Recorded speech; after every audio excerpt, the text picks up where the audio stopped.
Hello dear students, I hope आप सभी अच्छे होंगे। तो आज हम मोस्ट इम्पॉर्टेंट 50 एमसीक्यूज को करेंगे जो कि आपके हाफ ईयरली में आ सकते हैं और इनके बहुत ज़्यादा चांसेस है कि इनसे ही कॉन्सेप्ट आने वाला है। तो आपका पहला काम क्या होगा, आपको वो 50 एमसीक्यूज खुद से लगाने हैं, ठीक है। और फिर हमें बताना है कमेंट्स में कि आपने कितने सही करे हैं और कितने आपके गलत हैं, ईमानदारी से। ओके, जितने भी आपने सही किए होंगे उसके हिसाब से आप चेक करेंगे कि आपको कितना अच्छे से आता है। जो नहीं आएगा उसका आप एक्सप्लेनेशन देखिए और उसको समझिए, क्योंकि यहाँ के जितने भी क्वेश्चन हैं वो आपको आगे तक ही काम आने वाले हैं। सारे क्वेश्चन प्रीवियस ईयर के हैं, इससे आपको बहुत ज़्यादा हेल्प मिलने वाली है। एक बार आप खुद से लगा के देखिए, आप खुद समझ जाएंगे कि ये कितने इंपॉर्टेंट है। तो स्टार्ट करते हैं पहले क्वेश्चन से बिना किसी देरी के। चलिए देखिए, यहाँ पर क्या पूछा गया है, हमसे बोला गया है ऑब्जर्व द फॉलोइंग ग्राफ और given graph of polynomial p x and number of zeros of P x is. देखिए, हमें पॉलिनोमियल में नंबर ऑफ जीरोज पूछेगा, तो ग्राफ से अगर कभी भी आपसे पूछे कितने जीरोज हैं तो बस आपको देखना है एक्स एक्सिस को। जैसे कि एक्स एक्सिस ये हॉरिजॉन्टल वाला एक्सिस, इसको एक्स एक्सिस बोलते हैं। जितनी बार इसको ग्राफ कट कर रहा होगा वही हमारा नंबर ऑफ जीरोज होगा। तो देखिए, एक पॉइंट यहाँ पे है, एक पॉइंट यहाँ पे है, तो दो जगह कट कर रहा है, इसलिए इसका आंसर होगा 2।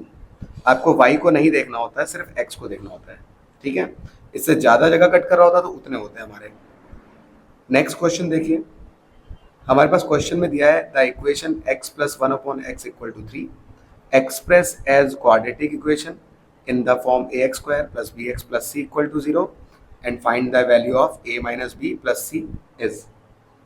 तो आपके पास है equation x plus 1/x equal to 3, इसको क्वाड्रेटिक इक्वेशन की फॉर्म में आपको शो करना है। क्वाड्रेटिक इक्वेशन मतलब ax square plus bx plus c equal to 0 और बाद में a, b और c की वैल्यू रख के यहाँ पे इसका आंसर निकालना है। तो पहले हम इसको कन्वर्ट कर लेते हैं क्वाड्रेटिक में। तो देखिए, यहाँ पर अपॉन में कुछ नहीं है तो इसके नीचे हो गया 1।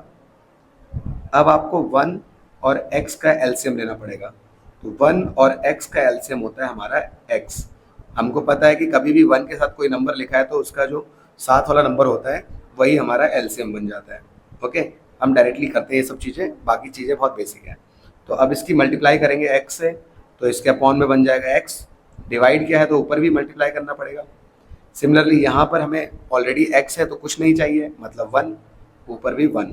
तो अब दोनों के जो अपॉन है उसमें x आ जाएगा और यहाँ बन जाएगा x और x स्क्वायर, और यहाँ हो जाएगा 1 1 जा 1 और इक्वल टू 3।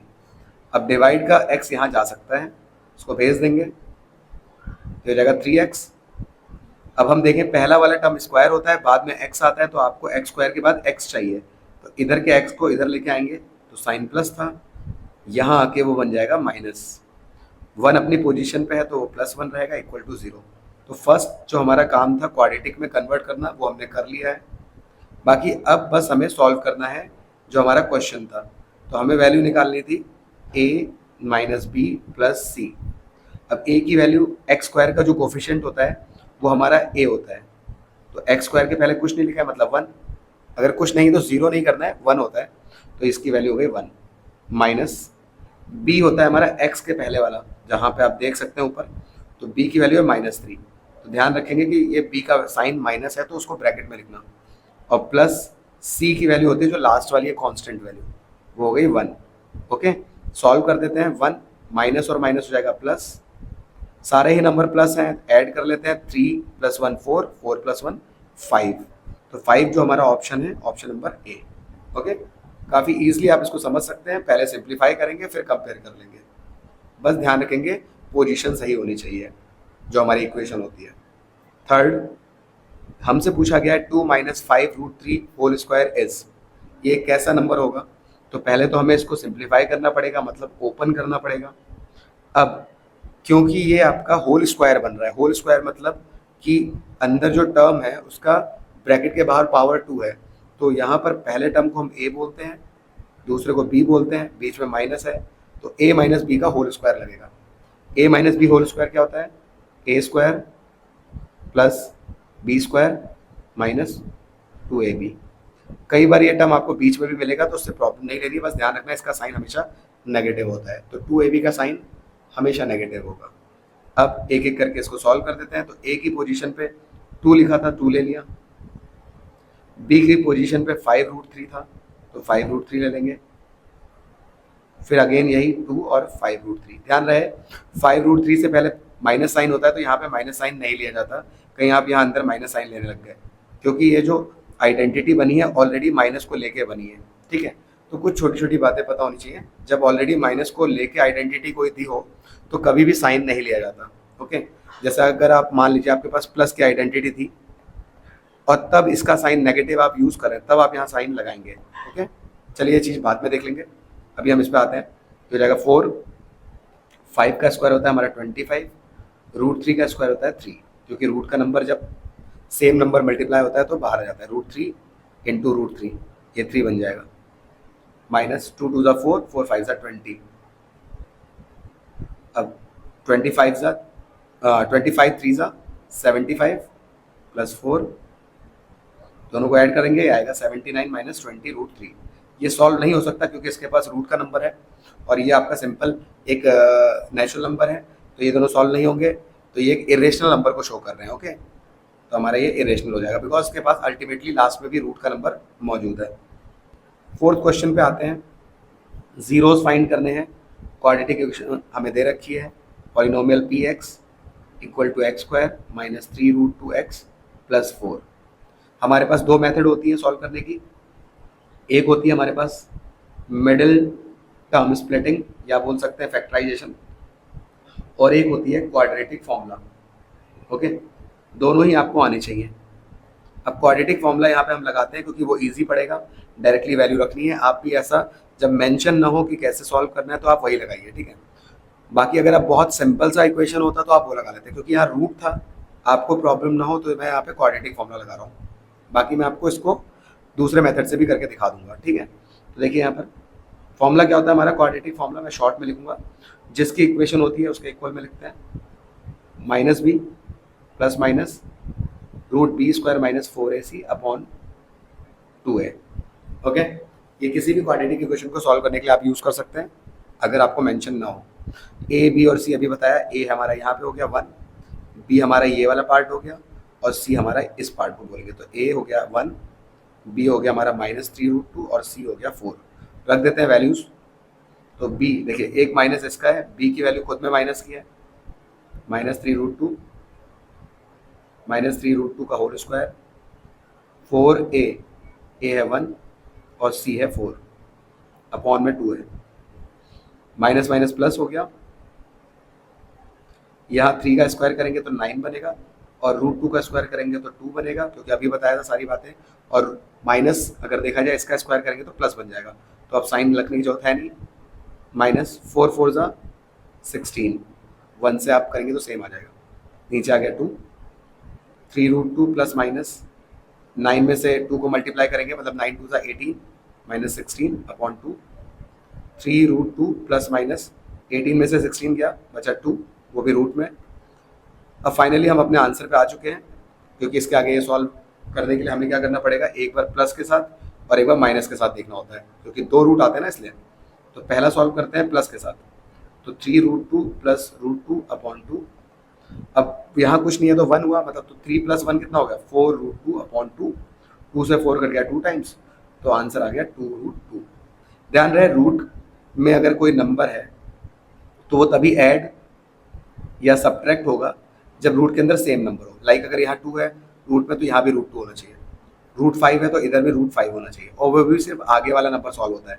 5 में से 3 माइनस करेंगे तो 2 आएगा और अंदर जो रूट में है वो वही रहेगा। ओके, तो ये प्लस और माइनस में करते हैं। तो पहला रूट आ गया हमारा 2√2, सेकंड निकालते हैं। सेकंड के लिए हमें क्या करना था, बीच में साइन माइनस भी था तो माइनस ले लेंगे।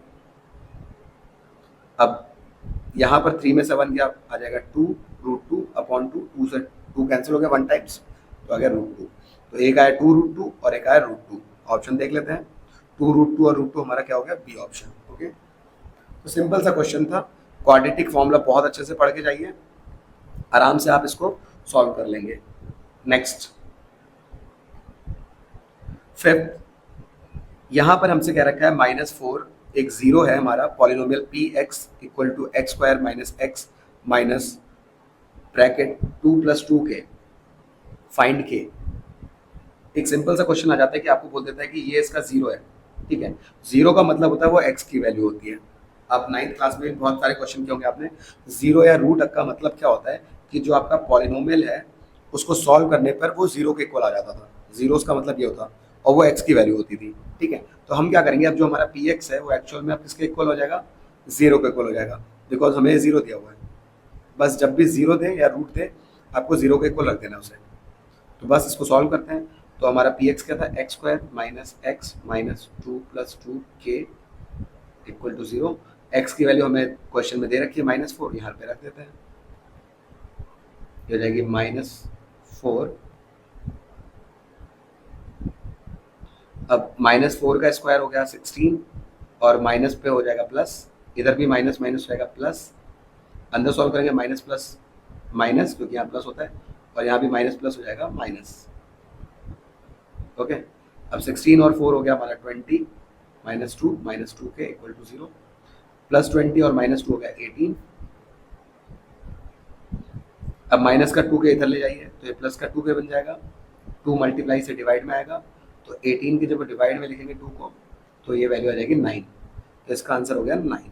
ओके, सबसे पहले आपने जितने भी क्वेश्चन है खुद से अटेम्प्ट करने हैं, उसके बाद इसके आंसर देखिए। ठीक है, फिर चेक करिए आपने कितने सही किए। तो टोटल 50 क्वेश्चन हम करेंगे, आप 50 में से कितने कर रहे हैं मुझे स्कोर बताइए। ओके, इससे पता चल जाएगा कि आप कितनी अच्छे से तैयारी कर रहे हैं। नेक्स्ट क्वेश्चन है, बहुत ही ज़्यादा इंपॉर्टेंट है और इसको मैंने कई बार बोला है, जब चैप्टर 5 कराया था तो बताया, 8th टर्म फ्रॉम एंड। तो कभी भी जब एंड या लास्ट वर्ड मिले तो इस पर फोकस करना है आपने। एपी में ये क्वेश्चन आता है बहुत ज़्यादा। तो 3, 7, 11, 15 एपी दे रखी है 143। हमें 8th टर्म तो निकालना है बट फ्रॉम लास्ट। तो ऐसे क्वेश्चन में आप डायरेक्टली A8 नहीं निकालते हैं, ध्यान रखेंगे। अगर आप डायरेक्ट निकाल देंगे तो गलत हो जाएगा। तो आप क्या करते हैं, इस एपी को उल्टा लिख देते हैं। ओके, फॉर्मूला भी है बट फॉर्मूला कई बार नहीं याद रहे तो आप इसको उल्टा लिख देंगे जब भी आप एंड या लास्ट वर्ड देखेंगे। उल्टा कैसे लिखेंगे, 143। गैप कितने का है तो गैप चेक कर लीजिए। गैप कैसे चेक करते हैं, जो टी होता है हमारा 7 में से 3 को माइनस किया 4 आ गया, तो 4 का गैप है। लेकिन 4 का गैप होने का मतलब क्या है, इधर आपको पीछे आना पड़ेगा। जैसे इस साइड आप आगे जा रहे हैं तो इसके पीछे के नंबर देखने ना, तो ये बात आपको ध्यान रखनी है। तो यहाँ पर आप +4 नहीं करेंगे, यहाँ -4 करेंगे। जब एपी उल्टी लिखी जाएगी तो वो हमेशा साइन उल्टा हो जाएगा डी का। तो यहाँ से जो डी पॉजिटिव था इस साइड वो डी नेगेटिव हो जाएगा। ठीक है, ये छोटे छोटे कॉन्सेप्ट याद रखने हैं।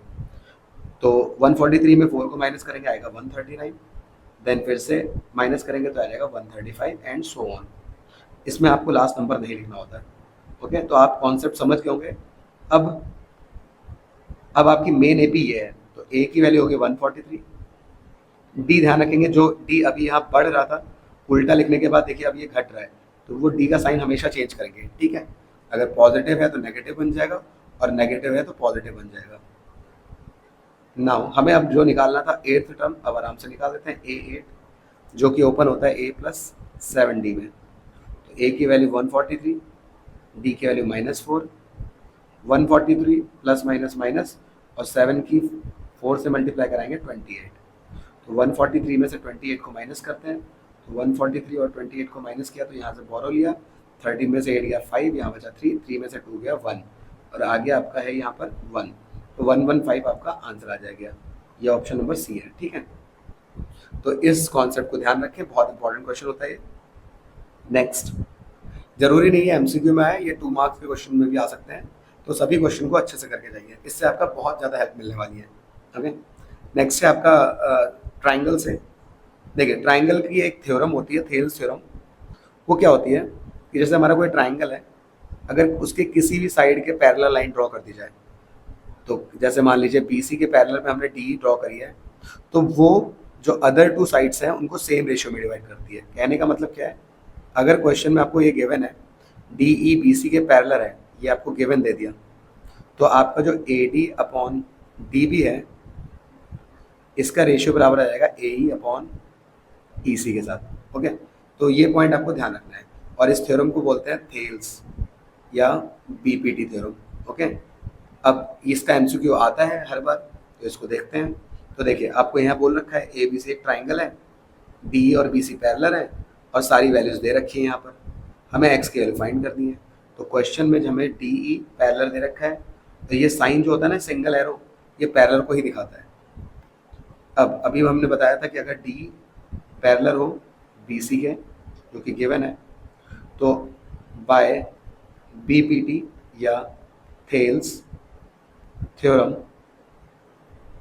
क्या हो जाता है, एडी अपॉन डीबी का रेशियो इक्वल हो जाएगा ए अपॉन ईसी के रेशियो में। बस इसको सॉल्व कर लेते हैं सबकी वैल्यू रख के। एडी की वैल्यू है x+1, डीबी की वैल्यू है 3, ए की वैल्यू है 2x+1 और ईसी की वैल्यू है 4। ओके, क्रॉस मल्टीप्लाई कर लेते हैं तो 4 हमारा जो है ऊपर जाके मल्टीप्लाई होगा x+1 से। यहाँ सबसे कॉमन मिस्टेक बच्चे क्या करते हैं, वो ब्रैकेट नहीं लगाते हैं। तो ध्यान रखेंगे जब भी हमारे टर्म्स के पास 2 टर्म हो या 3 टर्म हो तो ब्रैकेट जरूर पहले ही लगा लीजिए करिए, जिससे अब गलती होगी ना। तो हम पहले ही ब्रैकेट लगा देंगे और 3 उधर जाएगा तो दोनों से ही मल्टीप्लाई होगा। सिर्फ एक से मल्टीप्लाई कर दिया तो सब गलत हो जाएगा, ठीक है। तो 4 की x से कराई 4x, 4 की 1 से कराई 4, 3 की 2 से कराई 6x, 3 की 1 से कराई 3।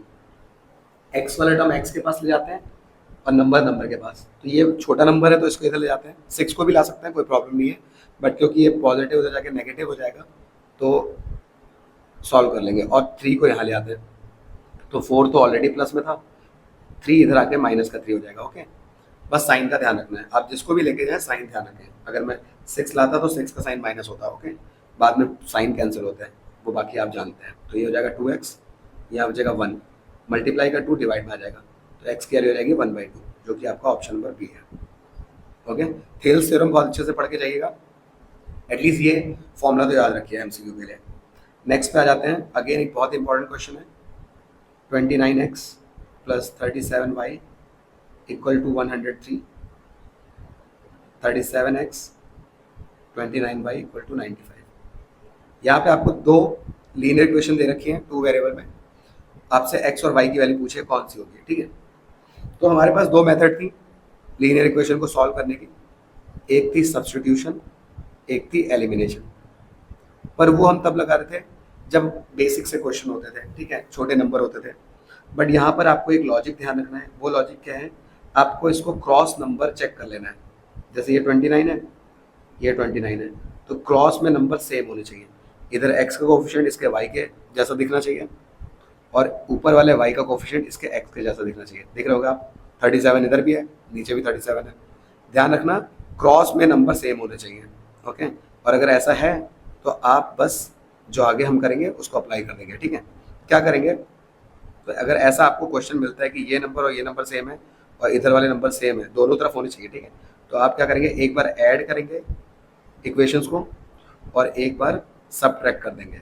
पहले ऐड या सबट्रैक्ट कुछ भी कर सकते हैं, बट ध्यान रखना है एक बार ऐड करना है और एक बार सबट्रैक्ट। ऐसा क्यों, क्योंकि इसके बाद आंसर बहुत ईजी हो जाएगा। और ये एमसीक्यू में मैंने क्यों दिया है तो ये बड़ा क्वेश्चन भी 3 नंबर तक आ जाता है, बट आपको पता होना चाहिए। ओके, तो यहाँ देखें, तो ऐड करने पे क्या होगा, 29x + 37y, 37x + 29y, यहाँ 103, यहाँ 95। ऐड करते हैं तो इन दोनों नंबर को ऐड करेंगे, ये हो जाएगा आपका 16, यहाँ बचा 1, 3, 2 और यहाँ पे भी 6, 66x। सेम यहाँ भी वही आएगा क्योंकि सेम ही नंबर है। यहाँ ऐड करते हैं तो 5 + 3 8, 9, 198। ओके, अब ये क्वेश्चन में आपको लगा होगा कि ऐड करने पे तो और बड़ा नंबर आ रहा है, बट ऐसा नहीं है। थोड़ा सा दिमाग लगाइए, ये पूरी इक्वेशन किसी नंबर से डिवाइड हो रही है। कौन सा नंबर है वो, 66। 66 वन सा, यहाँ भी 66 वन सा, और देखिए 6 के टेबल में ये 6 3 सा 18 आता है। अगर आप देखें तो 6 3 सा 18 आता है ना, यूनिट डिजिट देखिए, इससे आइडिया मिल जाएगा आपको। तो 66 3 सा करने पे क्या वो नंबर मिलेगा, 18, 1 कैरी, 18 1 19 मिल रहा है, और वो होता ही है। आप जब भी करेंगे क्वेश्चन आपको ऐसा जरूर मिलेगा, ठीक है। या तो वो डायरेक्ट कैंसिल हो रहा होगा या तो आपका कोई ना कोई नंबर आगे जाकर उसको कैंसिल कर रहा होगा। तो ये 3 टाइम्स हो गया। अब ये इक्वेशन देखिए कितनी ईजी आ गई है, इसको हम इक्वेशन 1 बोल देंगे। अब जैसे ऐड किया है वैसे इसको सब्ट्रैक्ट भी कर लेते हैं। तो 29x + 37y = 103, 37x + 29y = 95।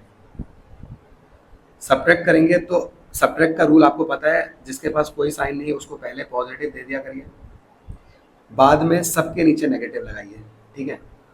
अब जो रूल होता है वो क्या होता है, नीचे देखिए मल्टीप्लाई करते हैं प्लस माइनस का, तो जो मेन साइन आएगा वो माइनस है, क्योंकि प्लस माइनस माइनस होता है।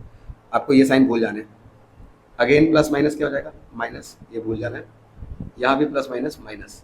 ओके, अब मेन साइन जो है उन पे फोकस करना है। जैसे ऊपर प्लस नीचे माइनस, तो प्लस माइनस माइनस होता है। तो 37 में से 29 माइनस करेंगे। ध्यान रखें नंबर हमेशा बड़े नंबर से ही करना है माइनस। तो ये हो जाएगा आपका 8, और यहाँ पर आ जाएगा आपका सिंपल 8 आ जाएगा। लेकिन साइन क्योंकि 37 बड़ा है और उसका साइन माइनस है, तो माइनस का साइन आएगा। ओके, थोड़ा हौच पौच हो रहा है लेकिन आपको समझाने के लिए सारी बातें। अगेन 37 में से 29 माइनस होगा तो 8y आएगा, लेकिन इस बार साइन प्लस का आएगा क्योंकि इस बार 37 बड़ा है, पॉजिटिव साइन देखिए। और लास्ट में 103 में से 95 को माइनस करना है क्योंकि साइन यहाँ माइनस है, तो दोनों को माइनस करेंगे तो ये भी आपको 8 ही मिलेगा। अगेन इक्वेशन किससे कट रही है, तो 8 वन ज़ा, 8 वन ज़ा और 8 वन ज़ा। सेकेंड इक्वेशन आ चुकी है। दोनों काफ़ी इजी इक्वेशन है, छोटी छोटी सी इक्वेशन है। आप किसी भी मेथड से इसको सॉल्व कर सकते हैं, चाहे तो एलिमिनेशन चाहे तो सब्स्टिट्यूशन। ओके, लाइक मैं अगर सब्स्टिट्यूशन से करूं तो मैं इक्वेशन 2 को लूँगा। क्यों, क्योंकि माइनस वाला इधर भेज देंगे आगे, तो minus x plus y equal to 1 था, इसको आगे भेजेंगे तो ये 1 प्लस एक्स बन जाएगा। अब वाई एक्स के फॉर्म में आ गया है, पुट कर दीजिए पहले इक्वेशन में, पुट इन इक्वेशन 1। एलिमिनेशन से भी हो जाएगा, कोई प्रॉब्लम नहीं। तो जब पुट करेंगे तो x प्लस वाई की जगह पे रख देते हैं, जो y है 1 प्लस एक्स इक्वल टू 3। ये हो गया 2x, प्लस का 1 इधर आकर हो जाएगा माइनस का। अब ये मल्टीप्लाई का 2 डिवाइड में 1 आ गया। ओके, तो x की वैल्यू 1 आ गई, यहाँ रख देते हैं y आ जाएगा। तो y बराबर 1 प्लस एक्स था ना, तो 1 प्लस 1 कितना हो गया 2। तो 1 और 2 वैल्यू आ गई है, तो आपका आंसर है 1 और 2। जल्दी में आपको ये नहीं चुनना है, ध्यान से, ठीक है। नेक्स्ट, आई होप आपको ये क्लियर हो रहे होंगे। कहीं पे भी कोई डाउट हो तो आप जरूर पूछिए, ठीक है। देखिए क्वेश्चन 9 में हमसे क्या रखा है, ए जो है उसके कोऑर्डिनेट है 1,3, बी के हैं -1,2, सी के हैं -1,3 और डी के हैं x,4 are the vertices of parallelogram ABCD, find x।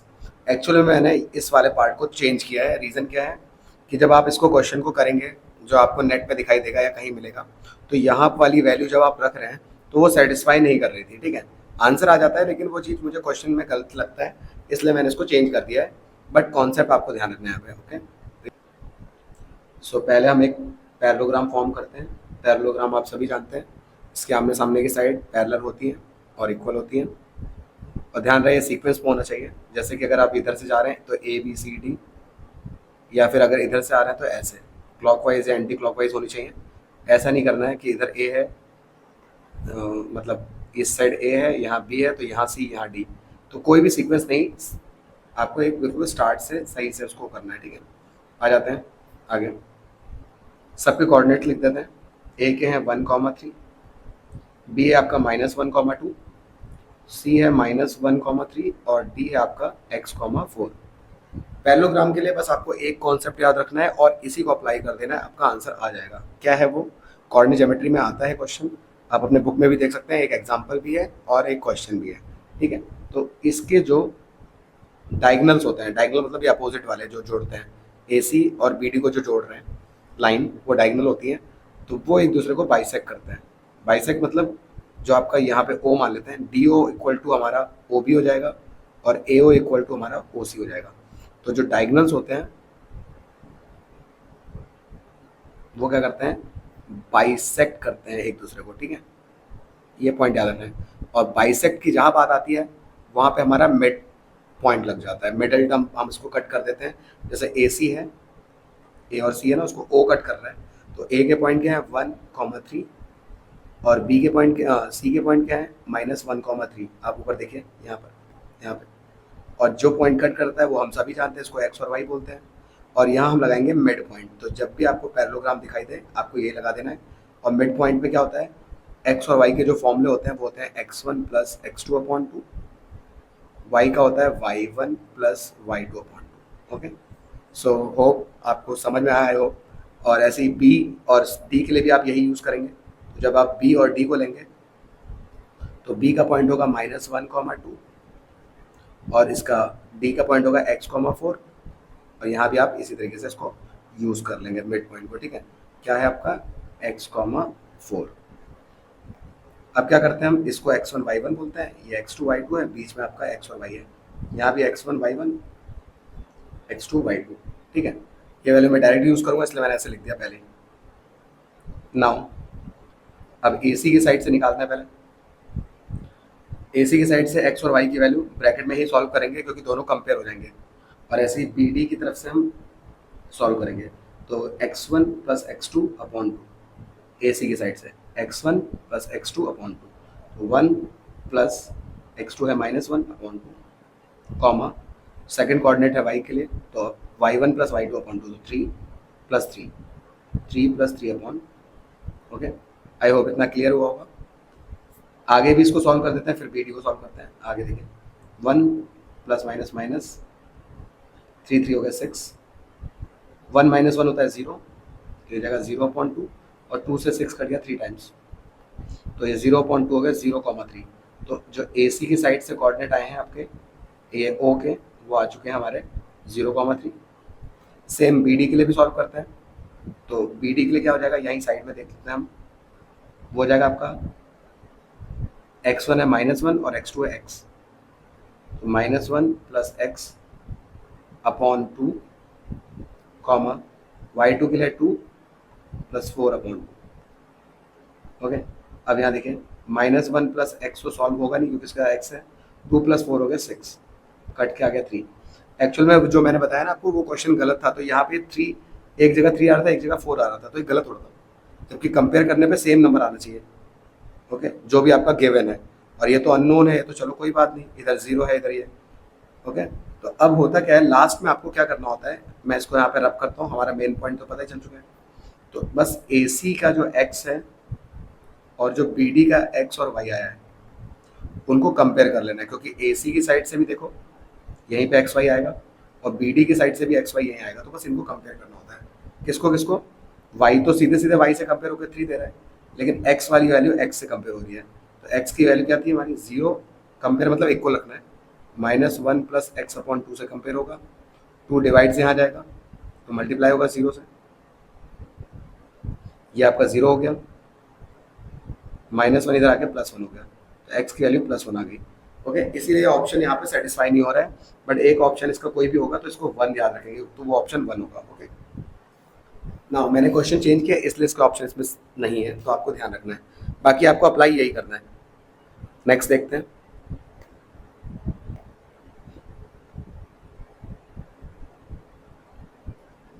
Tenth question में क्या रखा है, ABCD एक रेक्टेंगल है जिसके 3 वर्टिसेस दे रखे हैं B, C और D, find the length of diagonal, one of diagonal.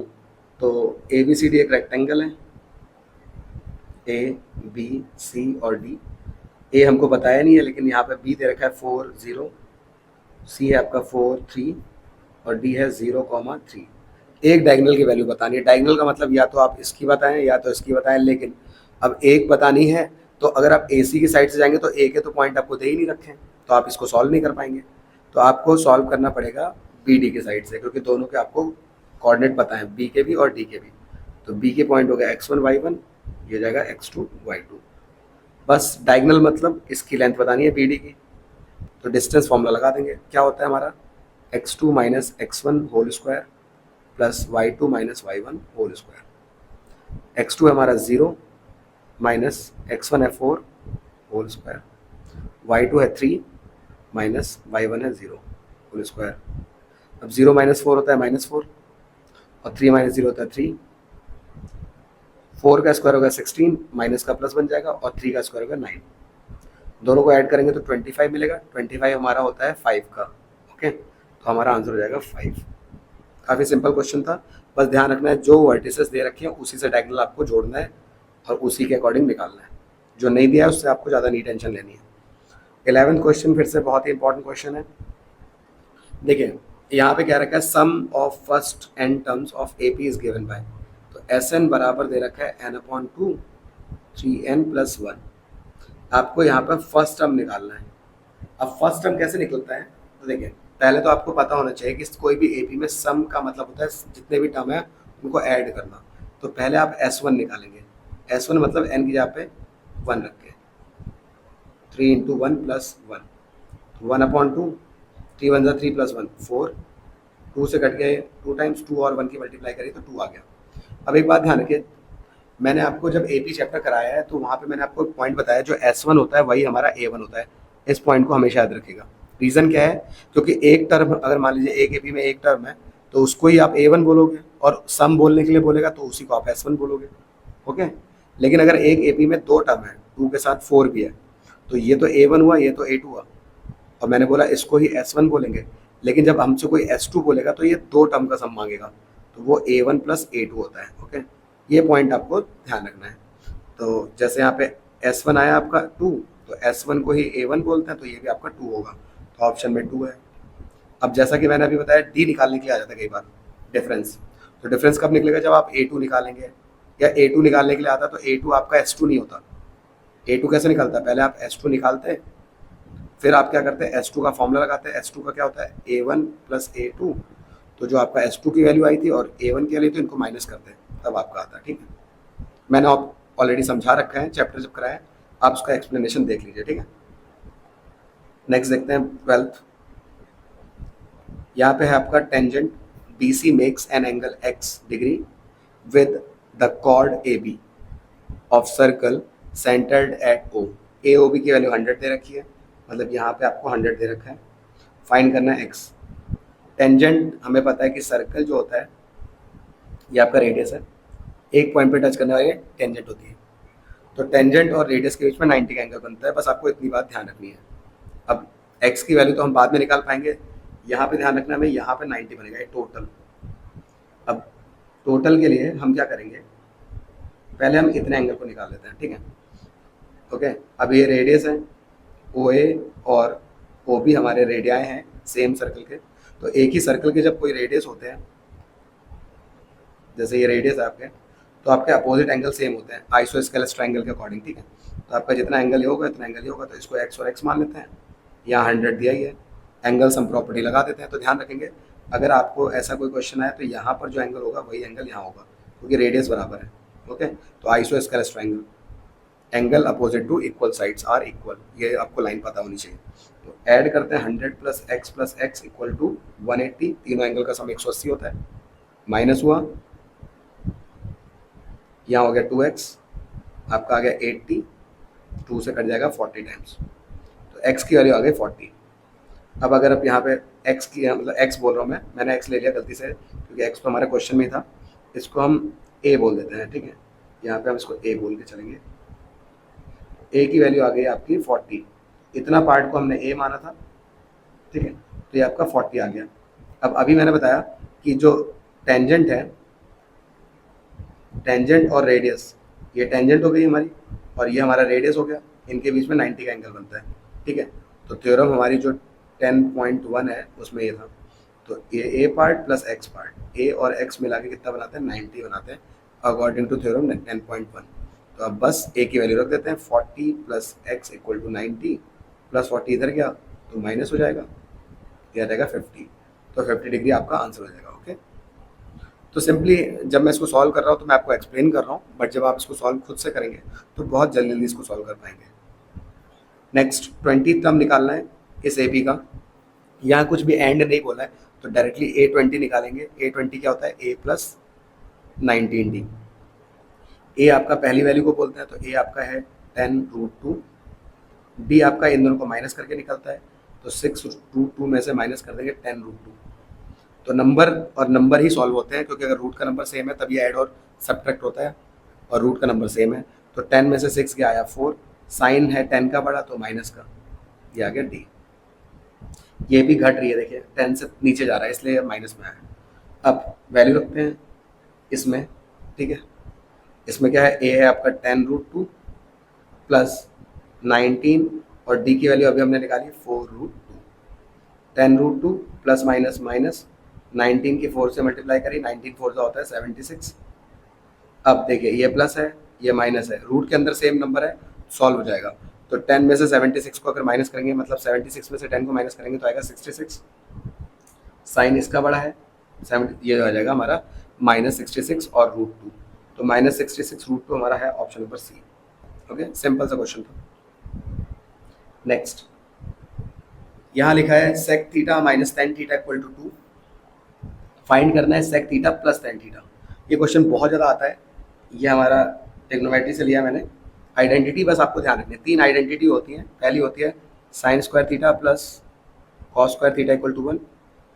एक होती है हमारी 1 plus tan square theta equal to sec square theta. और एक होती, अब जिसकी यहाँ पे बात आई है वो सेक और टेन है, तो उसी आइडेंटिटी को यहाँ पे आपको लेके चलना है। ओके, माइनस है, माइनस से प्लस में कैसे जाएंगे वो हमें समझना है। ओके, और यही अप्लाई करना है और क्वेश्चंस में भी, बस आपको बस लॉजिक समझना है। तो देखिए हमारे पास आइडेंटिटी थी 1 plus tan square theta equal to sec square theta, क्योंकि यहाँ पे टेन और सेक की बात हुई है तो आइडेंटिटी वही लगाएंगे जो हमको पता है। ओके, अब लिखा कैसे है, सेक के साथ में टेन है माइनस में, तो हम पहले टेन को इधर लेके आते हैं, तो ये हो जाएगा सेक स्क्वायर थीटा प्लस था, इधर आके हो जाएगा माइनस, और सामने बचेगा 1। ओके, इतनी बात क्लियर हुई होगी। अब हमें पता है कि ये स्क्वायर हो रहा है, ये भी स्क्वायर हो रहा है, जबकि यहाँ कोई स्क्वायर नहीं है, तो एक आइडेंटिटी होती है A square minus B square, 9th में आपने पढ़ी है। तो कभी भी ऐसे दो टर्म का स्क्वायर हो रहा है तो आइडेंटिटी होती है A plus B, A minus B. तो यहाँ पे हम यही कर लेंगे, तो ये एज अ ए ट्रीट होगा, ये एज अ बी ट्रीट होगा, तो ये हो जाएगा sec theta plus tan theta एक ब्रैकेट में, क्योंकि एक ब्रैकेट में ये चाहिए था, और दूसरे में हो जाएगा sec theta minus tan theta equal to 1 चल ही रहा है। अब आ जाते हैं क्वेश्चन में। क्वेश्चन में हमें प्लस वाले की वैल्यू निकालनी थी, मतलब इस वाले की वैल्यू निकालनी है, और माइनस वाला गिवन था 2, तो जो माइनस वाला है उसकी जगह पे हम रख देते हैं 2। तो 1 equal to sec theta plus tan theta into 2। Okay, ये आगे मल्टीप्लाई में तो लिखा था, आगे लिखना था, जगह नहीं थी तो मैंने नीचे लिखा था। अब 2 मल्टीप्लाई से कहाँ जाएगा, डिवाइड में, तो 1 के अपॉन में 2 आ गया, तो हो जाएगा sec theta plus tan theta. तो आपका आंसर है 1/2। ओके, अगर मान लीजिए पेपर में आपको, क्योंकि एमसीक्यू में तो सीधा आपको सही आंसर को टिक करना होता है, ओके, सॉल्व करके करेंगे तो ज़्यादा बेटर है, लेकिन जब लेट हो रहा है तो आप क्या करें, ध्यान रखें, अगर ऐसा क्वेश्चन आता है तो जो भी नंबर दिया हो उसको अपॉन में लिख देना। जैसे 5 है तो 5 का रेसिप्रोकल हो जाएगा, प्लस है या माइनस पूछा गया है, या माइनस है प्लस पूछा गया है, ठीक है। और अगर अपॉन है तो उसको ऊपर ले जाइएगा, मतलब 2 बन जाएगा। ओके, छोटी छोटी पॉइंट्स आपको ध्यान रखना है। नेक्स्ट, अगेन फिर से आ गया है हमारा पैरेलल वाला, पी क्यू और बी सी पैरेलल है। ए पी की वैल्यू है 2.4, पी बी की वैल्यू है 3.6, उसके बाद आपको बी सी की वैल्यू दे रखी है 5.4, और पी की वैल्यू निकालनी है। अब इस क्वेश्चन को मैंने क्यों कंसीडर किया है वो समझते हैं। अभी बताया था मैंने, किसी भी ट्राइंगल में अगर कोई लाइन पैरेलल दी है, जैसे यहाँ पे कि आपको पी क्यू और बी सी पैरेलल दिया है, तो आप क्या लगाते हैं, आप थेल्स थ्योरम लगा लेते हैं, ठीक है। बट यहाँ पर मैं थेल्स थ्योरम लगा के इसको सिमिलैरिटी से सॉल्व करूंगा। कैसे, वो देखें, क्योंकि यहाँ पर आपको इधर की साइड का रेशियो नहीं बोला है, ठीक है, ये आपको दूसरी साइड का रेशियो दिया है, नीचे ये पूरी साइड का रेशियो इसके साथ। ओके, तो डायरेक्टली भी मैं बता सकता हूँ, लेकिन कॉन्सेप्ट बता देता हूँ हुआ क्या यहाँ पे। जब हमारी दो लाइन पैरेलल होती है तो जो ये लाइन होती है वो उसको बोलते हैं ट्रांसवर्सल, और ये वाले एंगल हमारे होते हैं करस्पॉन्डिंग एंगल। तो जैसे अगर हम देखें, मैं ट्राइंगल ए पी क्यू की बात करूँ, ए पी क्यू, और पूरी ट्राइंगल को भी ले लेते हैं, क्योंकि आपको छोटे ट्राइंगल को पूरे ट्राइंगल के साथ कंपेयर करना है। बी या ए है, सॉरी, ए बी सी। क्या किया मैंने, एक बार तो मैंने इस छोटे ट्राइंगल को लिया और एक बार इस पूरे ट्राइंगल को लिया, ठीक है, इन्हीं को कंपेयर करने जा रहे हैं हम। और यहाँ पे मैं एंगल के नाम रख देता हूँ, ये 1, ये 2, ये 3, ये 4। तो जब हमारी लाइन पैरेलल होती है तो ये ट्रांसवर्सल होता है, तो 1 बराबर 2 हो जाएगा, और इस साइड जो है 3 बराबर 4 हो जाएगा करस्पॉन्डिंग से। तो इधर का 1 इधर के 2 के बराबर हो जाएगा, और इधर का 3 इधर के 4 के बराबर हो जाएगा। तो 1 बराबर 2 और 3 बराबर 4। रीज़न क्या है, करस्पॉन्डिंग एंगल। ओके, और करस्पॉन्डिंग तभी बन रहे हैं जब ये पैरेलल है, पैरेलल ना दी होती ना तो नहीं होता। और हमें एक चीज़ ध्यान रखनी है, अगर दो एंगल इक्वल आ जाए तो बाई एंगल एंगल, एक एंगल एंगल क्राइटेरिया होता है, बाय एंगल एंगल दोनों ट्राइंगल जो ए पी क्यू है वो सिमिलर आ जाएगा ट्राइंगल ए बी सी के।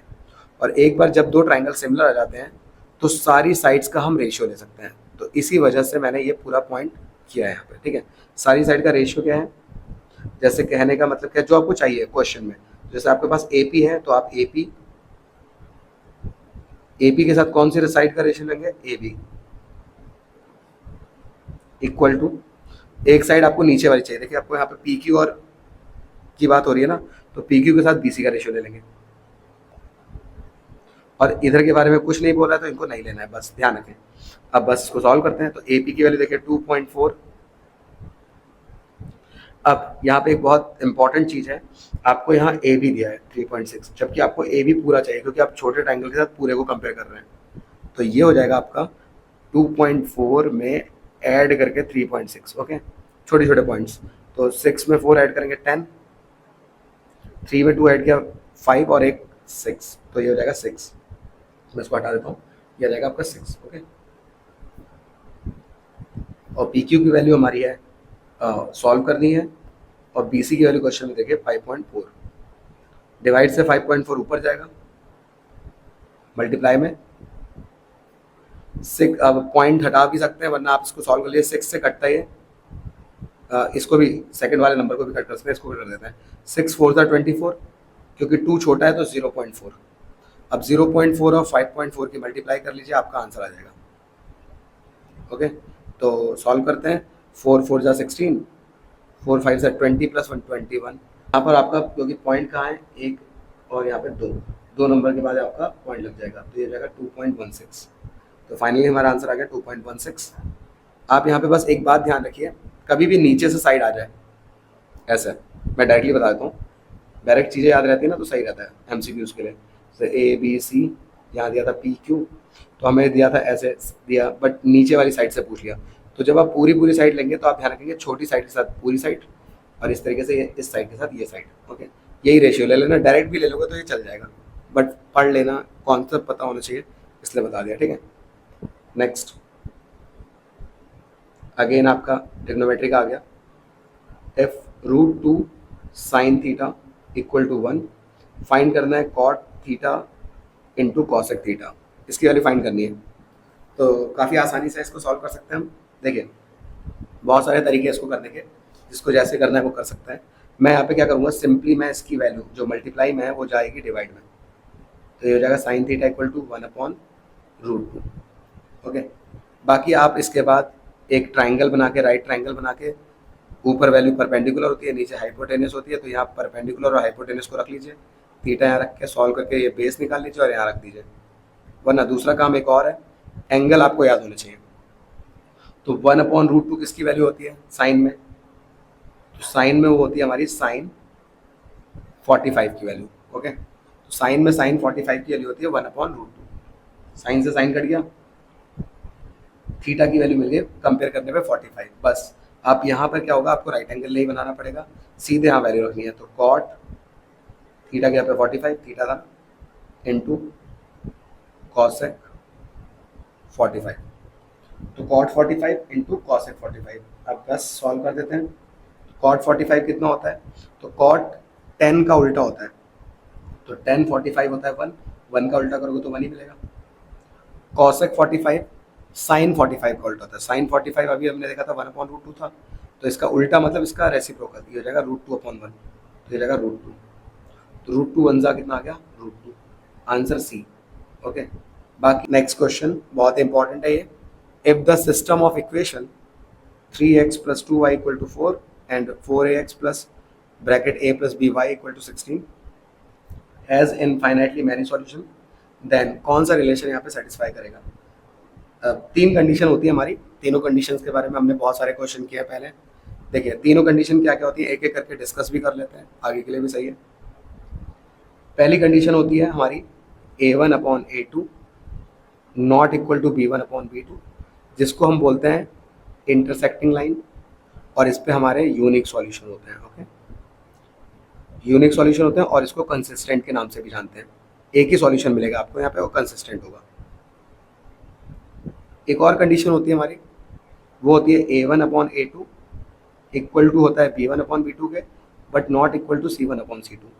ये कंडीशन होती है हमारी पैरेलल लाइंस की, और पैरेलल लाइन कहीं भी नहीं मिलती है तो इसके कोई भी सॉल्यूशन नहीं होता है, और सॉल्यूशन जब भी ना मिले तो उसको बोलते हैं इनकंसिस्टेंट। ओके, बट अब क्वेश्चन में हमसे यहाँ पर इन्होंने पैरेलल इनफाइनाइटली मैनी सॉल्यूशन पूछा है, तो इनफाइनाइटली मैनी सॉल्यूशन ये हमारी थर्ड कंडीशन होती है। ये कैसे होती है?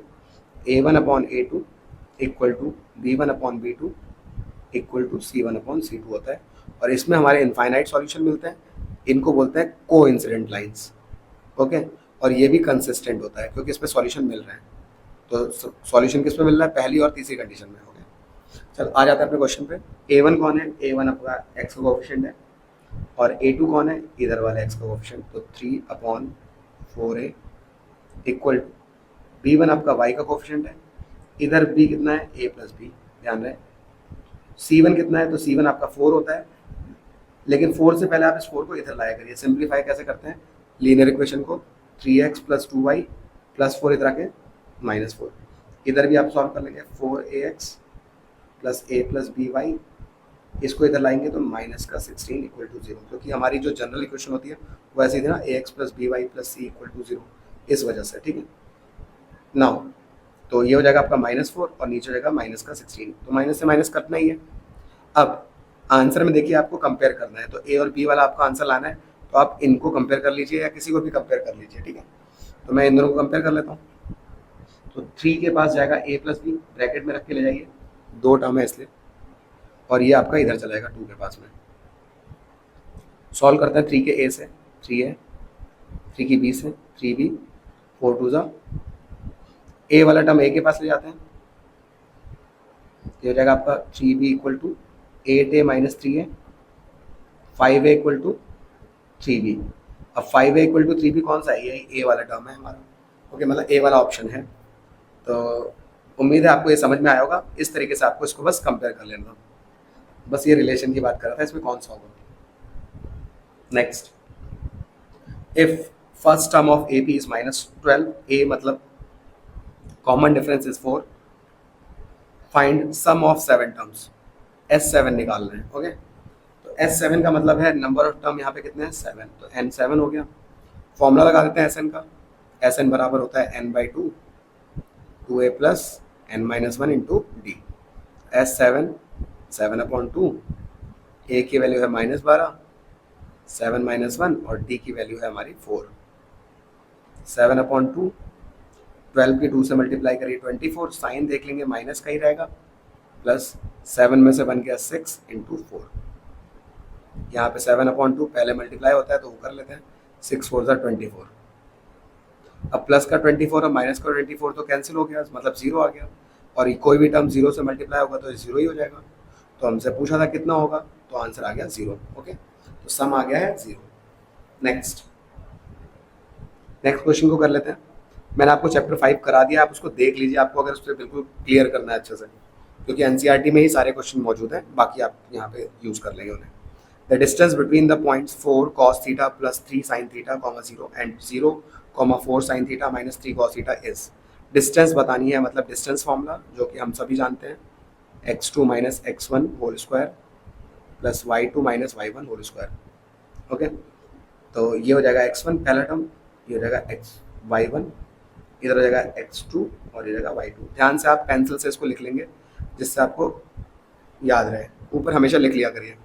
तो फॉर्मूला हमारा x2 मतलब 0 - x1, 4 cos theta + 3 sin theta, इसको ब्रैकेट में बनाएं क्योंकि बाहर माइनस चल रहा है, और इसके पास 2 टर्म है, मैं हमेशा कहता हूँ, का होल स्क्वायर, बाहर रूट चल रहा है, प्लस y2 की बात करते हैं, तो y2 आपका है 4 sin थीटा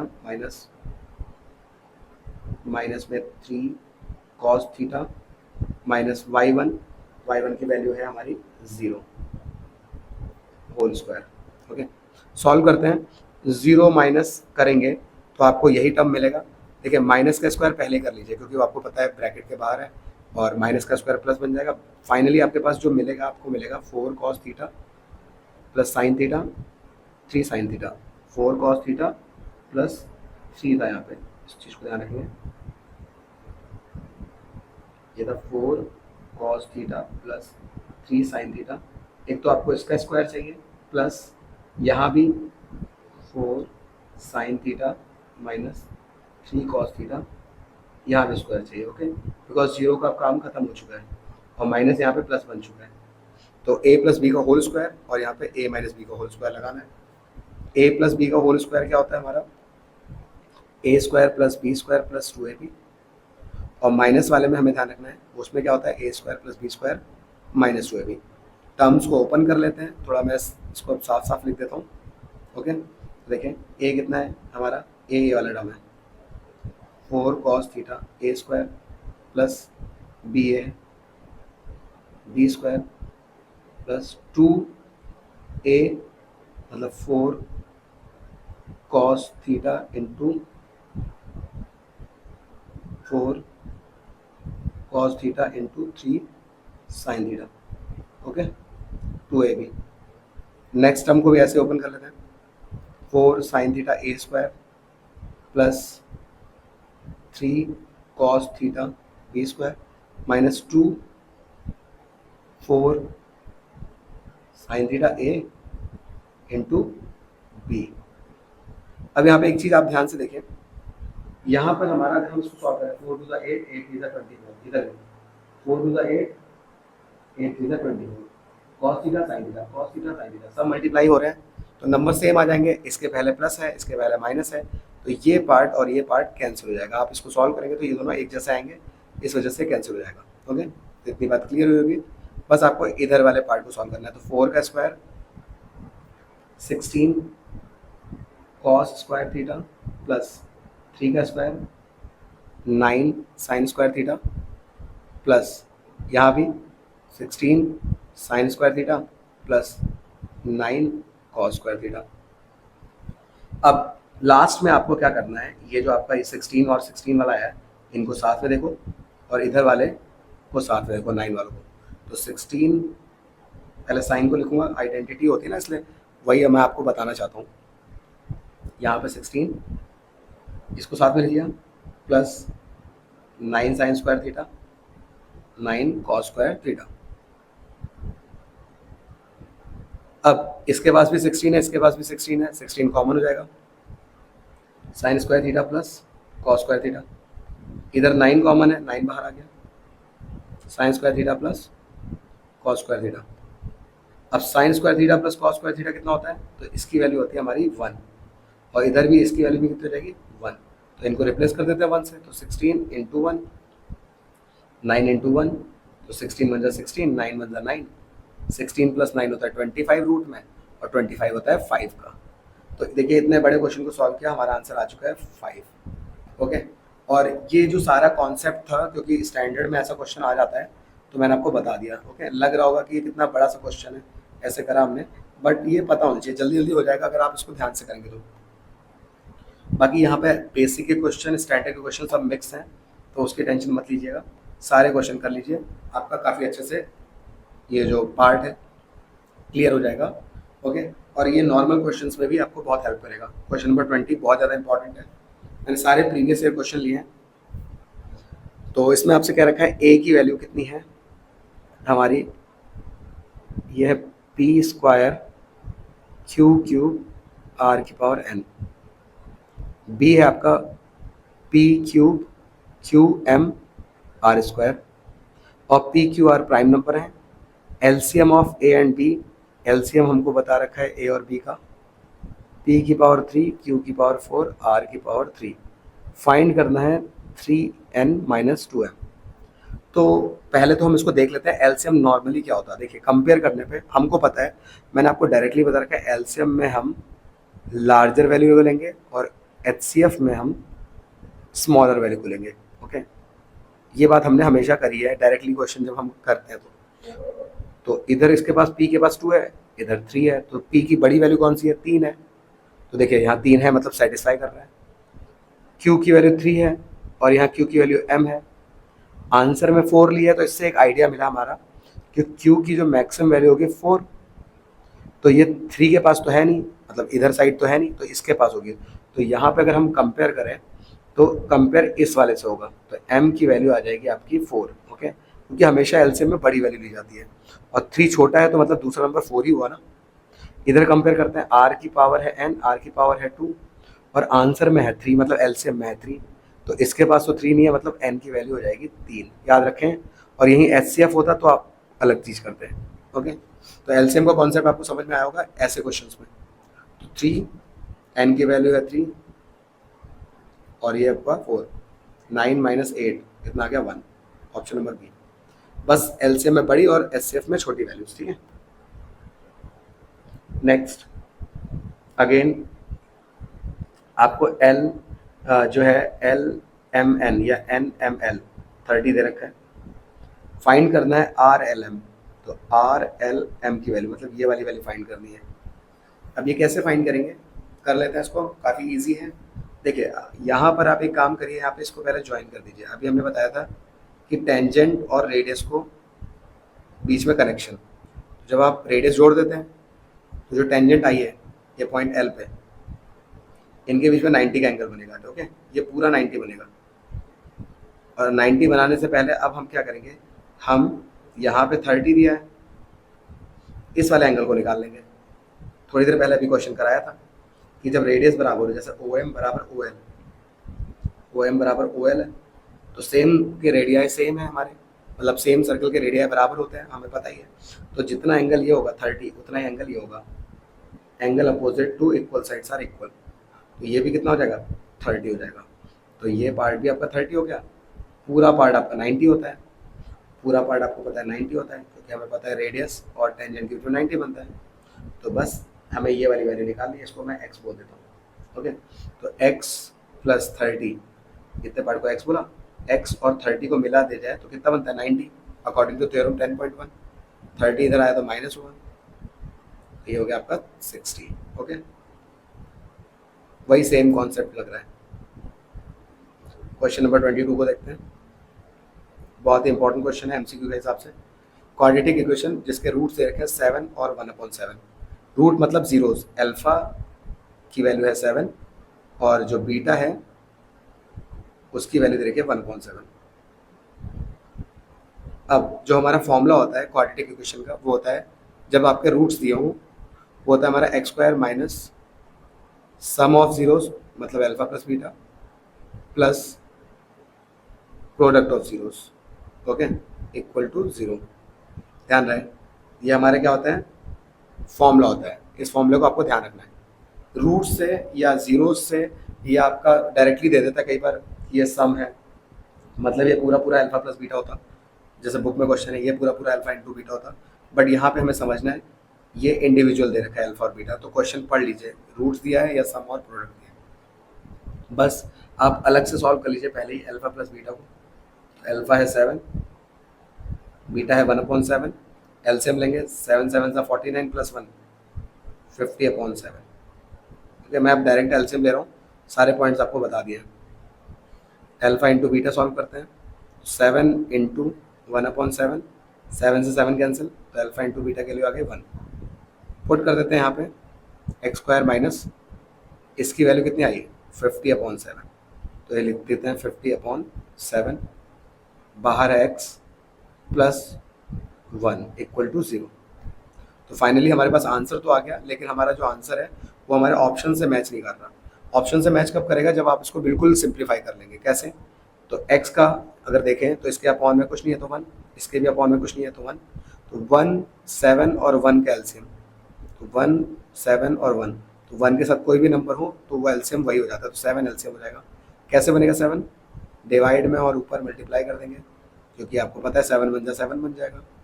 यहाँ तो 7 है ही, और इसके पास 7 कैसे बनेगा, 7 1 7, ऊपर भी जिस नंबर से नीचे उससे ऊपर मल्टीप्लाई करनी है, यहाँ 1 से करेंगे। ओके, क्योंकि सेम है, तो 7x² minus 50 1 50x plus 7 1 7 upon 7 equal to 0। अब एक काम और करना है, 7 को इधर मल्टीप्लाई में ले जाना है 0 के, फाइनली आ गया 7x² माइनस 50x प्लस 7, ये 0 से मल्टीप्लाई होकर 0 हो जाएगा, तो ये आ गया हमारा इक्वेशन। अब जो इक्वेशन ऐसी लग रही है वही हमारा आंसर हो जाएगा, तो हमारा ये इक्वेशन है पहली वाली। ओके, ये हमारा आंसर हो गया। इस क्वेश्चन को जरूर करके जाइए। ओके, ये सभी एमसीक्यू के लिए बहुत ज़्यादा इंपॉर्टेंट है। क्वेश्चन नंबर 23 को देखते हैं। देखिए इसमें क्या लिखा है, the distance of point A from x axis is 3 units, which of the following can not be coordinate of point A. जो नहीं होंगे, जब भी आपको एक्स एक्सिस की बात करेंगे, एक्स एक्सिस है इस तरीके से, और ये आपका y होता है। ओके, x से डिस्टेंस देख रहे हैं, तो x से डिस्टेंस कैसे जाएंगे, ऊपर की तरफ जाएंगे, या तो 3 यूनिट +1 2 3, या तो नीचे की तरफ होगी -1 -2 -3। मतलब x तो कुछ भी हो सकता है, x एक्सिस पे आपको पता ही है, x एक्सिस पे जो x होगा वो कुछ भी होगा, लेकिन जो y होगा वो फिक्स होगा, जो कि क्या है, 3 यूनिट है। अब वो 3 यूनिट पॉजिटिव भी हो सकता है, कोऑर्डिनेट ज्योमेट्री में हमको पता है ऊपर जाएंगे तो पॉजिटिव मिलेगा 3, और नीचे आएंगे तो आपका y की वैल्यू नेगेटिव मिलेगी। लेकिन डिस्टेंस पॉजिटिव लेते हैं तो डिस्टेंस के टर्म्स में हम पॉजिटिव टर्म बोलेंगे, लेकिन कोऑर्डिनेट के टर्म्स में आपको ध्यान रखना है, या तो पॉजिटिव का 3 होगा या तो नेगेटिव का 3 होगा। तो x की वैल्यू के साथ पॉजिटिव 3 भी चल जाएगा, नेगेटिव 3 भी चल जाएगा। अब देखिए, x कुछ भी हो लेकिन y आपका पॉजिटिव 3 चल जाएगा, x कुछ भी हो y नेगेटिव 3 भी चल जाएगा, x कुछ भी हो y पॉजिटिव 3 चल जाएगा, x कुछ भी हो बट y आपका 3 होना चाहिए, या तो पॉजिटिव या तो नेगेटिव। ओके, बट यहाँ पे नहीं हो रहा है, तो नहीं वाला पूछा तो यही ऑप्शन हो जाएगा। ओके, आप जनरली इसको समझ सकते हैं ग्राफ के थ्रू। आ जाते हैं नेक्स्ट क्वेश्चन पे। तो हमारा ऑप्शन नंबर डी 24 है, 7 cos square theta plus 3 sin square theta equal to 4, find the value of theta. अब ऐसे क्वेश्चन आ जाते हैं अक्सर, तो cos square theta plus 3 sin square theta equal to 4, कैसे करेंगे इसको। तो देखिए, आपके पास आइडेंटिटी है sin स्क्वायर थीटा और cos स्क्वायर थीटा की, क्या होती है, sin square theta plus cos square theta equal to 1। Okay, आप यहाँ से किसी भी एक को रिप्लेस कर दीजिए, इससे क्या होगा, वो सिंगल फॉर्म में आ जाएगा, या तो साइन की या तो कॉस की, क्योंकि हमें पता है एक इक्वेशन के पास दो अननोन है, कॉस और साइन, तो दो को हमें सिंगल में कन्वर्ट करना होता है, ये मैथ्स का सिंपल सा रूल है। ओके, तो एक इक्वेशन एक वेरिएबल, मतलब एक आपका अननोन। तो यहाँ पर हम क्या करेंगे, किसी भी एक को इधर ले जाते हैं, चाहे तो साइन को ले जाइए चाहे तो कॉस को ले जाइए, बट किसी एक को ले आते हैं, वो हम देख लेते हैं किसको हम लेके आएंगे। तो देखिए, तो cos square theta equal to 1 minus sine square theta, मैं इसको ले आता हूँ यहाँ पे। अब जहाँ पे cos स्क्वायर थीटा दिख रहा है वहाँ पे मैं रिप्लेस कर दूंगा 1 माइनस साइन स्क्वायर थीटा से। ओके, आई होप इतनी बात क्लियर हुई होगी। अब मैं यहाँ पे रिप्लेस करता हूँ 7, cos स्क्वायर थीटा यहाँ पे दो पार्ट में टूट रहा है, तो हमने कहा है कि ब्रैकेट जरूर लगाएंगे, जब भी आपके टर्म्स ब्रेक होंगे ज़्यादा में तो आप ब्रैकेट जरूर लगाइए। 3 sine square theta equal to 4, solve करते हैं, 7 की 1 से कराई, 7 1 जा 7, यहाँ पे भी 1 है आगे, कुछ नहीं मतलब 1, तो 7 1 जा 7 sine square theta plus 3 sine square theta equal to 4। अब देखिए, माइनस का 7 और प्लस का 3 साइन स्क्वायर थीटा, मतलब -7 में से +3 को सॉल्व करेंगे तो आएगा माइनस का 4 साइन स्क्वायर थीटा, और नंबर जो है प्लस का 7 ये इधर जाके माइनस हो जाएगा, तो ये -7 हो गया। तो -4 साइन स्क्वायर थीटा, यहाँ भी 4 में से 7 गया तो बचेगा माइनस का 3। ओके, तो फाइनली हमारे पास -3 यहाँ पे आ गया। अब सॉल्व करते हैं, तो माइनस से माइनस कैंसिल हो गया और ये डिवाइड में चला जाएगा, तो sine square theta equal to ये हो गया 3/4। साइन स्क्वायर थीटा की वैल्यू कितनी आ गई, 3/4। हमें थीटा की वैल्यू निकालनी है, तो थीटा हम बाद में निकालेंगे, पहले 3/4 तो किसी की वैल्यू नहीं होती है, तो जस्ट इसका यूज करेंगे हम आगे। ओके, तो इतना आई होप क्लियर हुआ होगा। पहले हमने क्या किया, रिप्लेस किया आइडेंटिटी में रख के, फिर यहाँ पर वैल्यूज रख के हम इसको सॉल्व कर रहे हैं। नाउ आगे बढ़ते हैं। अब साइन स्क्वायर थीटा बराबर आ गया 3/4, स्क्वायर हटाएंगे यहाँ पे, तो स्क्वायर हटेगा तो यहाँ पे आएगा रूट। अब √3 तो किसी का नहीं होता, लेकिन 4 हमें पता है 2 का होता है, तो √3/2 आ जाएगा। ओके, थोड़ा ध्यान से देखिएगा, समझिएगा क्वेश्चन को, हमें थीटा की वैल्यू निकालनी है इसलिए। ओके, अब हमें याद रखना है कि ये थीटा में किसकी वैल्यू होती है, साइन में। अगर कॉस में आता है तो कॉस में देखते हैं, साइन के फॉर्म में आया तो साइन में देखेंगे। तो साइन में जो आपका एंगल होता है √3/2 वो होता है साइन 60 का। साइन 60 की वैल्यू आपको अगर याद है तो अच्छी बात है, आपको ध्यान रखना है कि पूरी टेबल याद रखनी है। तो साइन 60 की वैल्यू होती है √3/2, साइन से साइन कैंसिल, थीटा आ गया 60 डिग्री। ऑप्शन देखेंगे तो यही आपका आंसर आ जाएगा। ओके, तो ये था क्वेश्चन, अच्छे से इसको करके जाइए। ऐसे क्वेश्चन करने से क्या होगा, आपके कॉन्सेप्ट्स क्लियर होंगे, बड़े क्वेश्चंस में भी आप इसको लगा पाएंगे। ठीक है, अब देखिए आपके 50 क्वेश्चंस में से आप कितने सॉल्व कर पा रहे हैं, और मुझे स्कोर्स कमेंट्स में बताइए आपको कितने आए हैं। ओके, अगर आप इसमें से एटलीस्ट अभी भी 35 क्वेश्चन सही कर रहे हैं तो आप एक अच्छी तरफ जा रहे हैं, अच्छी आपकी तैयारी हो रही है। ओके, उससे कम हो रहे हैं तो आपको मेहनत करने की जरूरत है, और ज़्यादा हो रहे हैं तो अच्छी बात है, आप ऐसे ही प्रैक्टिस करते रहिए। नेक्स्ट क्वेश्चन नंबर 25 को करते हैं, बहुत ध्यान से देखिएगा। ऑलरेडी इस कॉन्सेप्ट को हमने बता दिया, लेकिन अब यहाँ पे अप्लाई करते हैं अच्छे तरीके। पी क्यू पैरेलल दे रखा है बी सी के, मतलब ये लाइन और ये लाइन आपकी पैरेलल है। ए पी और पी बी का रेशियो दे रखा है 4:13, ओके, तो ये आपको 4:13 दे रखा है। और ए सी की वैल्यू दे रखी है 20.4, ये पूरी वैल्यू आपको फाइंड करनी है। पी यहाँ पे ए क्यू की वैल्यू, इसको एक्स मान लेते हैं इतने को। तो हमें पता है कि जब हमारा कोई भी साइड पैरेलल हो, जैसे यहाँ दे रखा है, तो और इधर की साइड की बात हो रही हो, तो हम यहाँ बीपीटी लगा सकते हैं, ठीक है। तो बीपीटी लगा के हम छोटी साइड के साथ पूरी साइड का रेशियो ले सकते हैं। नाउ बाय बीपीटी या फिर थेल्स हमें पता है कि कभी भी कोई भी साइड पैरेलल हो तो जो अदर टू साइड्स हैं उनका रेशियो सेम होता है, प्रपोर्शन में होती है। मतलब A P upon P B बराबर हो जाएगा A Q upon Q C के, ओके, जो कि आप यहाँ देख सकते हैं। इसको मैंने एक्स बोला है और पूरे को 20.4 दिया हुआ है।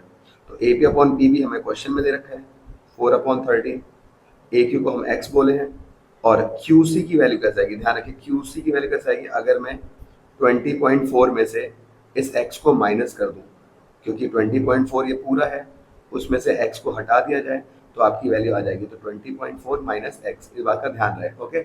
यहाँ पे गलतियाँ हो जाती है तो ध्यान से किसको करें। अब ये डिवाइड से जाएगा ऊपर मल्टीप्लाई में, तो 4 के पास दोनों जा रहे हैं तो ब्रैकेट जरूर लगाएं, दो टर्म है, और 13 आएगा x के पास। सॉल्व करते हैं तो इसकी और इसकी मल्टीप्लाई करेंगे तो 4 4 जा 16, फिर 4 की 0 से कराई, 1 कैरी था, 4 2 जा 8, 81.6 माइनस 4 की x से कराई 4x equal to 13x, minus 4x इधर आएगा तो प्लस का बनेगा क्योंकि x वाला x के पास आता है, तो ये हो गया 17x, और इधर चल रहा है 81.6। मल्टीप्लाई से 17 डिवाइड में जाएगा। अब चेक करते हैं इसको डिवाइड करता है कि नहीं करता है। तो 17 4 जा 68, मैं यहाँ पे डिवाइड करके आपको दिखा देता हूँ। 17 4 जा होता है हमारा 68, बोरो लेगा 11 में से 8 गया तो आया 3, यहाँ बचेगा आपका 1, मतलब 7 में 6 गया 1 आया। नाउ आगे आ गया 136। अब 136 17 के टेबल में कितना आता है, तो देखिए 7 की अगर हम देखें 7 8 जा 56 होता है ना, तो यहाँ से आइडिया लगा सकते हैं 7 8 जा 56, वरना आपको टेबल आती है तो बहुत अच्छी बात है। सो 7 8 जा 56, 5 कैरी, 8 1 जा 8 प्लस 5 13, पूरा कैंसिल हो रहा है 8 टाइम्स, लेकिन पॉइंट था तो आपको यहाँ पे पॉइंट आ जाएगा, तो ये हो जाएगा आपका 4.8। एक्स की वैल्यू आ गई 4.8, और ये एक्स है क्या, यही ए क्यू की वैल्यू है, तो ए क्यू भी हमारा आ जाएगा 4.8। ऑप्शन को देख के हम इसको चुन लेंगे, जो कि ऑप्शन नंबर डी है, ओके। तो आई होप अच्छे से आपने इसको कर लिया होगा। Next 26, sin 30 cos 1045 equal to sec 60 upon K की वैल्यू निकालनी है। सिंपली आपको टेबल याद रखनी है। अब टेबल में sin 30 की वैल्यू क्या होती है, तो sin 30 होता है आपका 1/2, 1045 कितना होता है, वो होता है 1। sec 60 क्या होता है, तो sec 60 की अगर हम बात करें तो sec cos का रेसिप्रोकल होता है।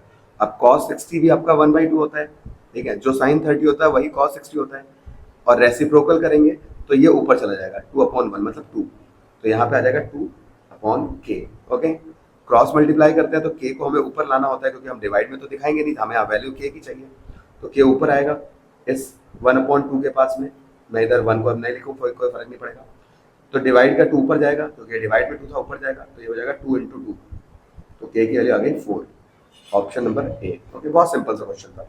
टेबल कैसे याद करनी है मैंने आपको बता दिया था, एक लाइन से मैंने सारी बता दी थी। एक लाइन याद रखें साइन वाली, और बाकी सारी याद हो जाती है। आप पुराने वीडियोस देखिए, आपको वहाँ पे मिल जाएगा, ठीक है, ट्रिग्नोमेट्री का। Next 27, again most important question, alpha beta are zeros of polynomial, find the value of alpha plus beta plus alpha beta. अब alpha plus beta plus alpha beta की वैल्यू निकालनी है। अब होता क्या है, कई बार बच्चे जीरोस निकालने में फोकस करते हैं, आपके पास डायरेक्टली इसकी आइडेंटिटी है। अल्फा प्लस बीटा क्या होता है, इसको सम ऑफ जीरोस बोलते हैं, माइनस बी अपॉन ए, और अल्फा इंटू बीटा क्या होता है, ये होता है हमारा सी अपॉन ए। ए बी और सी क्या है, तो देखिए एक्स स्क्वायर का कोफिशिएंट ए है, मतलब कुछ नहीं, मतलब 1। ध्यान रखें यहाँ पे कंफ्यूज करने के लिए वो जरूर ऐसा देंगे, बी की वैल्यू एक्चुअल में ये है, एक्स के साथ जो वैल्यू होती है वो बी होती है, तो बी आपका माइनस ए है, ओके। आप इस चीज को ध्यान रखें, अगर आपको कंफ्यूजन हो तो इसको कैपिटल करके भी ले सकते हैं, कैपिटल ए बी और सी, ठीक है, जैसे कि हम बार बार यूज करेंगे ना ए बी सी, और हमारे क्वेश्चन में भी ए बी सी यूज हो रहे हैं, तो आप इसको क्या करें, कैपिटल में मान लीजिए। जैसे मैं माइनस बी अपॉन ए बोल रहा था, तो माइनस बी अपॉन ए ऐसे लिख दूंगा, और ये सी अपॉन ए, जिससे कंफ्यूजन ना हो, ओके। और सी की वैल्यू लास्ट वाली वैल्यू है जो कि है माइनस की भी। आप समझ गए होंगे कैसे मैंने वैल्यूज को लिया। अब रख देते हैं, तो अल्फा प्लस बीटा हमारा क्या है, माइनस बी अपॉन ए। तो माइनस बी अपॉन ए की वैल्यू देखिए कितनी है, तो बी की वैल्यू है माइनस ए और ए की वैल्यू है 1, प्लस अल्फा इंटू बीटा कितना है, सी अपॉन ए। तो सी की वैल्यू है माइनस बी और ए की वैल्यू फिर से 1। अपॉन में 1 से कोई फर्क पड़ेगा नहीं, माइनस और माइनस हो जाएगा प्लस, प्लस और माइनस होगा माइनस। तो ए माइनस बी करके आपका आंसर आया ऑप्शन नंबर सी। ओके, बहुत सिंपली आप सॉल्व कर सकते हैं, आपको बस बेसिक्स पता होने चाहिए। नेक्स्ट पे आते हैं, क्वेश्चन नंबर 28 को करते हैं। अभी जो क्वेश्चन था वो रिपीट हो रहा था, तो मैंने उसको हटा के ये वाला लगा दिया है, ठीक है। तो ध्यान रखिएगा, ऑलरेडी ऊपर हम कर चुके थे वो, तो दोबारा करते कोई फायदा नहीं था। ज़्यादा से ज़्यादा क्वेश्चन करने हैं हमें, थोड़ा अगर जल्दी हो तो बता दीजिएगा, क्योंकि हमें बहुत सारे क्वेश्चन करने हैं। आप यहाँ पे चीज़ें बस देख लीजिए कि आपको ये क्वेश्चंस आने चाहिए, ओके, हाफ ईयरली के लिए, आपके आगे और आगे मेन एग्जाम के लिए। इसलिए मैं थोड़ा सा स्पीड में भी कर रहा हूँ। एक्सप्लेनेशन आपको चाहिए तो आप मुझे कमेंट्स में बताइए, वो प्रॉपरली मैं आपको अलग से बता दूंगा, ठीक है। तो देखिए यहाँ पर आपके पास 2n है, where n is a natural number can not end with digit. तो इसके मैक्सिमम आंसर में आप देखेंगे तो 0 ही आपको मिलेगा। डायरेक्ट स्टेटमेंट आपको पता है, 4 की पावर n आ जाए, 6 की पावर n आ जाए, 12 की पावर n आ जाए या 2 की पावर n आ जाए, तो ये सभी क्या होते हैं, can not end with digit 0। Reason क्या है, देखिए सो यहाँ पर देखिए, आप जब वैल्यू रखते हैं, n एक नेचुरल नंबर है, जैसे 1 नेचुरल नंबर 1 2 3 ये सब होते हैं हमारे काउंटिंग नंबर। तो जब आप रखेंगे 2 पावर में n था, तो 2 की पावर अगर आपने 1 रखा तो आंसर आएगा 2, 2 रखा तो 4, 3 रखा तो 8। तो ये सारी डिजिट देखिए, कभी 2 से, कभी 4 से, कभी 8 से एंड हो रही है, लेकिन 0 से एंड नहीं होगी। तो 2 भी आ जा रहा है, 4 भी आ जा रहा है, आगे रखेंगे, मान लीजिए 4 रख देते हैं, तो 4 टू 8 टू 16 आ जाता है, तो 6 भी आ गया, 4 भी आ गया, ओके, 2 भी आ गया, लेकिन क्या नहीं आ रहा है, 0 नहीं आ रहा है, तो 0 हमारा आंसर हो जाएगा। तो can not end with digit 0।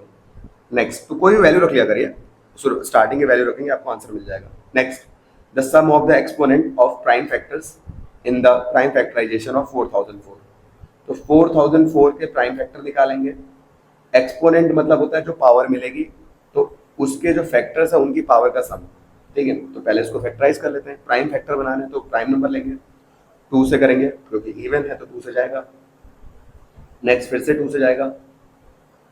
अब ये नंबर 2 से नहीं जाएगा तो 3 से चेक कर लीजिए, 3 3 9, 1 बचा, 3 3 9, नहीं कैंसिल हो रहा है, तो अब 3 से ना कट करके अब देखिए 4 तो होगा नहीं, 5 भी नहीं होगा, 5 के डिविजिबिलिटी में 0 और 5 आता है, 6 से भी नहीं होगा, 7 से अगर चेक करेंगे तो 7 बन जा 7 बचा 3, 7 4 जा 28, तो 30 में से 28 क्या बचा 2, 2 और 1 21 होता है, कैंसिल हो जाएगा 7 3 का।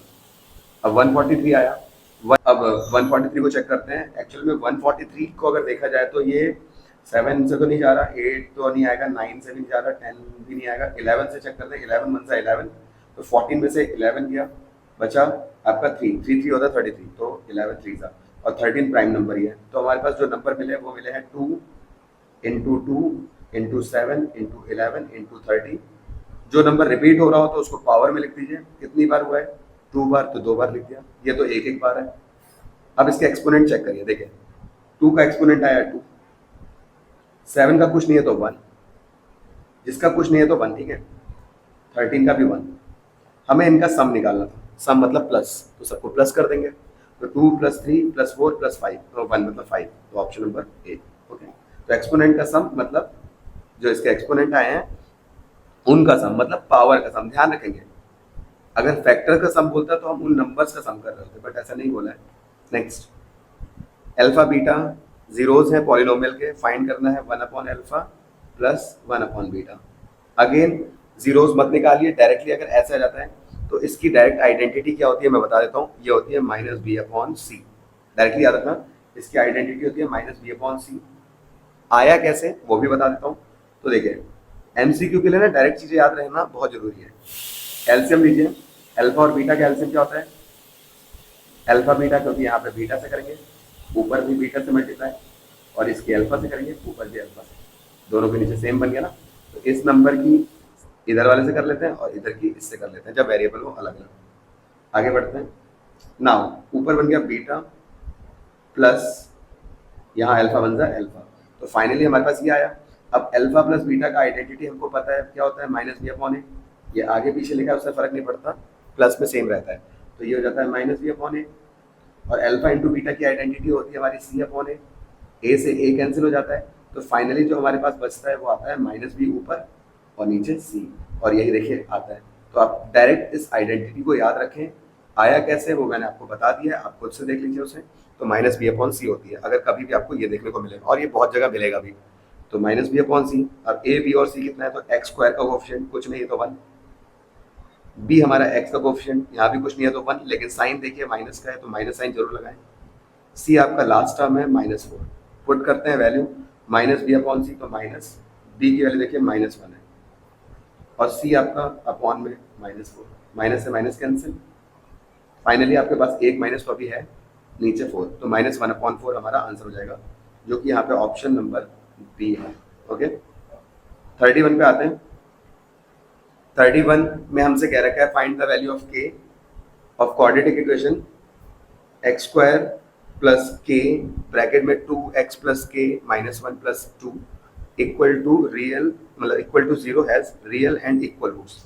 ये कंडीशन बहुत ज़्यादा फेमस है, बहुत ज़्यादा इंपॉर्टेंट है, एमसीक्यू में आपको बहुत बार मिली होगी देखने को। तो आप लिख देंगे फॉर इक्वल रूट्स, कभी भी इक्वल रूट की कंडीशन है क्वाड्रेटिक इक्वेशन में हमारा क्या होता था, तो जो हमारा डिस्क्रिमिनेंट होता है जिसको हम बी स्क्वायर माइनस 4ac बोलते हैं, वो आपका 0 के इक्वल होता है। याद रखेंगे इक्वल रूट की कंडीशन है रियल एंड इक्वल रूट, तो आपका ये क्या होता है 0 के इक्वल होता है, इस चीज़ को आपको ध्यान रखना है। अब वैल्यू रखते हैं, तो सबसे पहले हमको पता है क्वाड्रेटिक इक्वेशन होती है ax square plus bx plus c equal to 0, तो स्क्वायर वाला टर्म तो है यहाँ पे 1 हो जाएगा, लेकिन अगला टर्म x नहीं है।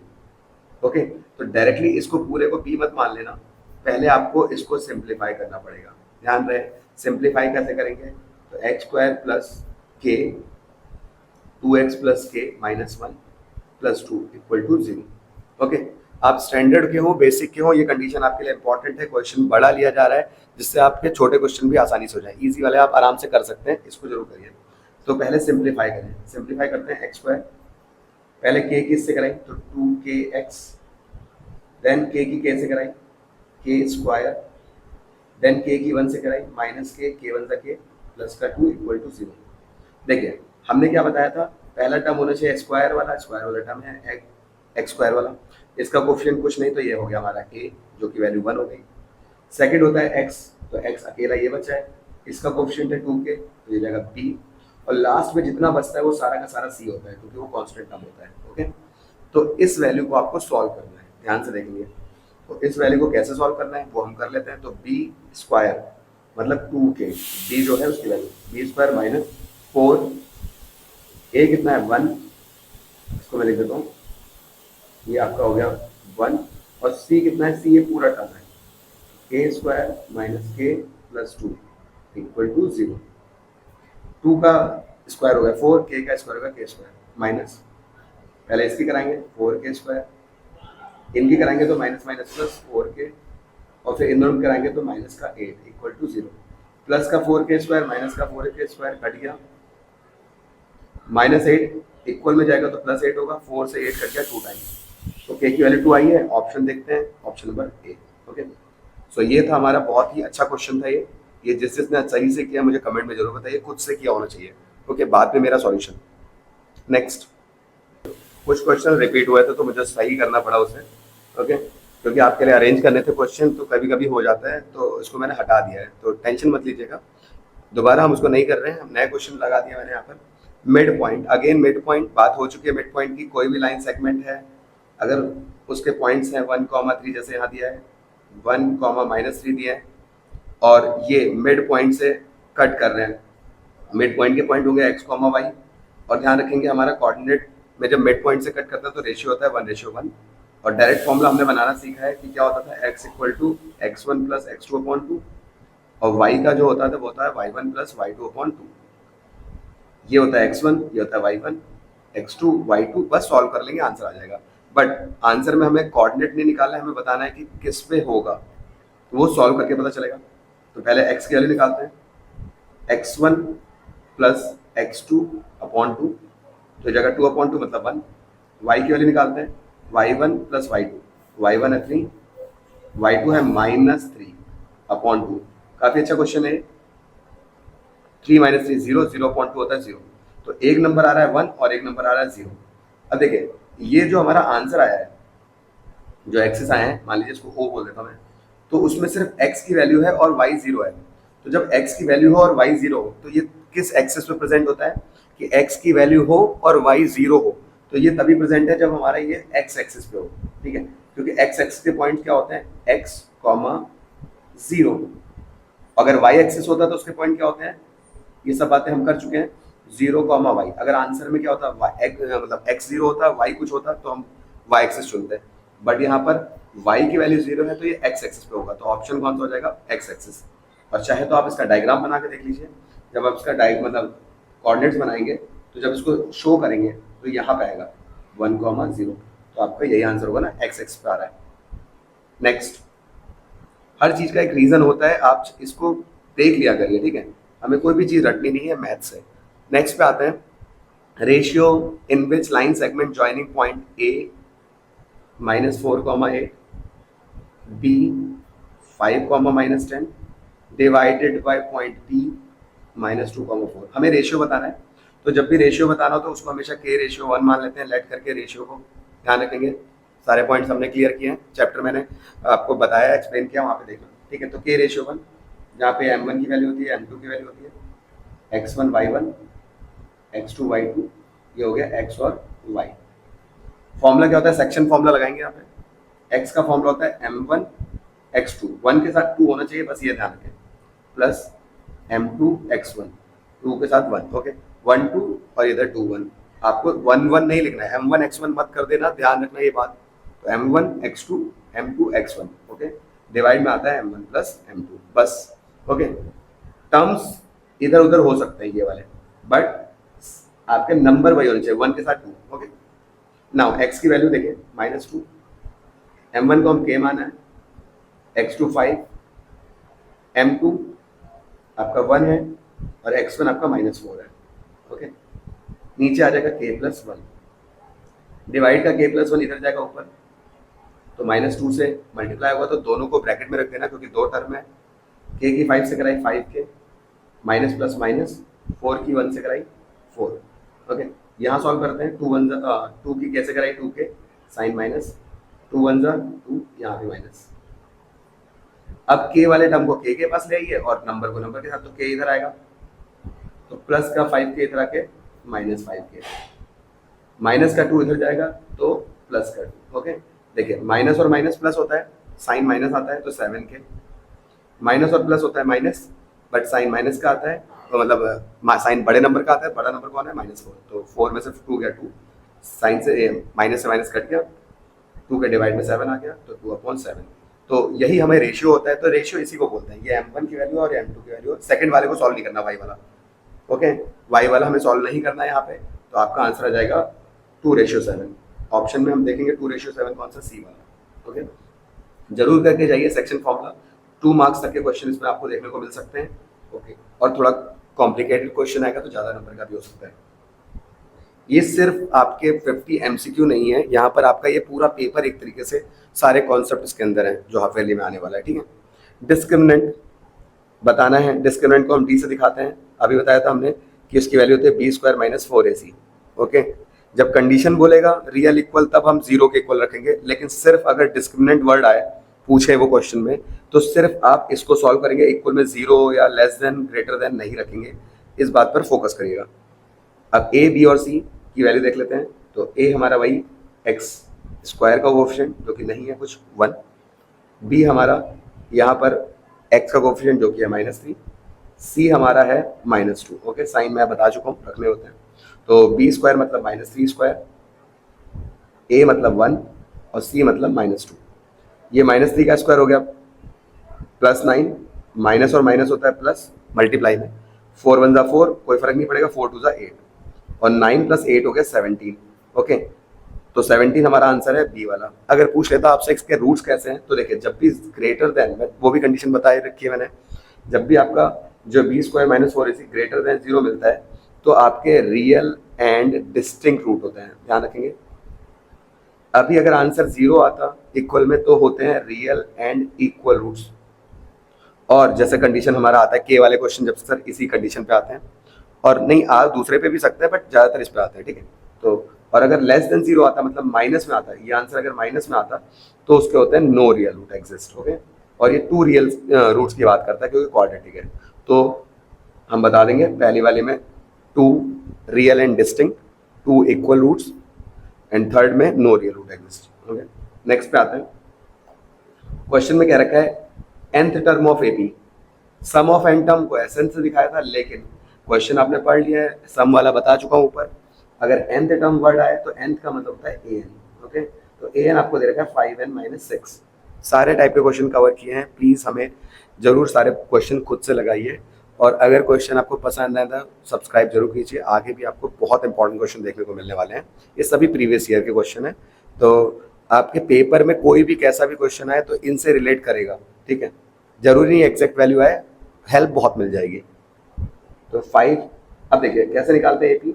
एन की वैल्यू अलग अलग रख के, तो 1 रखा क्योंकि एन एक नेचुरल नंबर होता है, तो एन 1 हो गया। तो ये हो जाएगा 5 - 6 कितना आ गया, -1। A2 निकाल लेते हैं,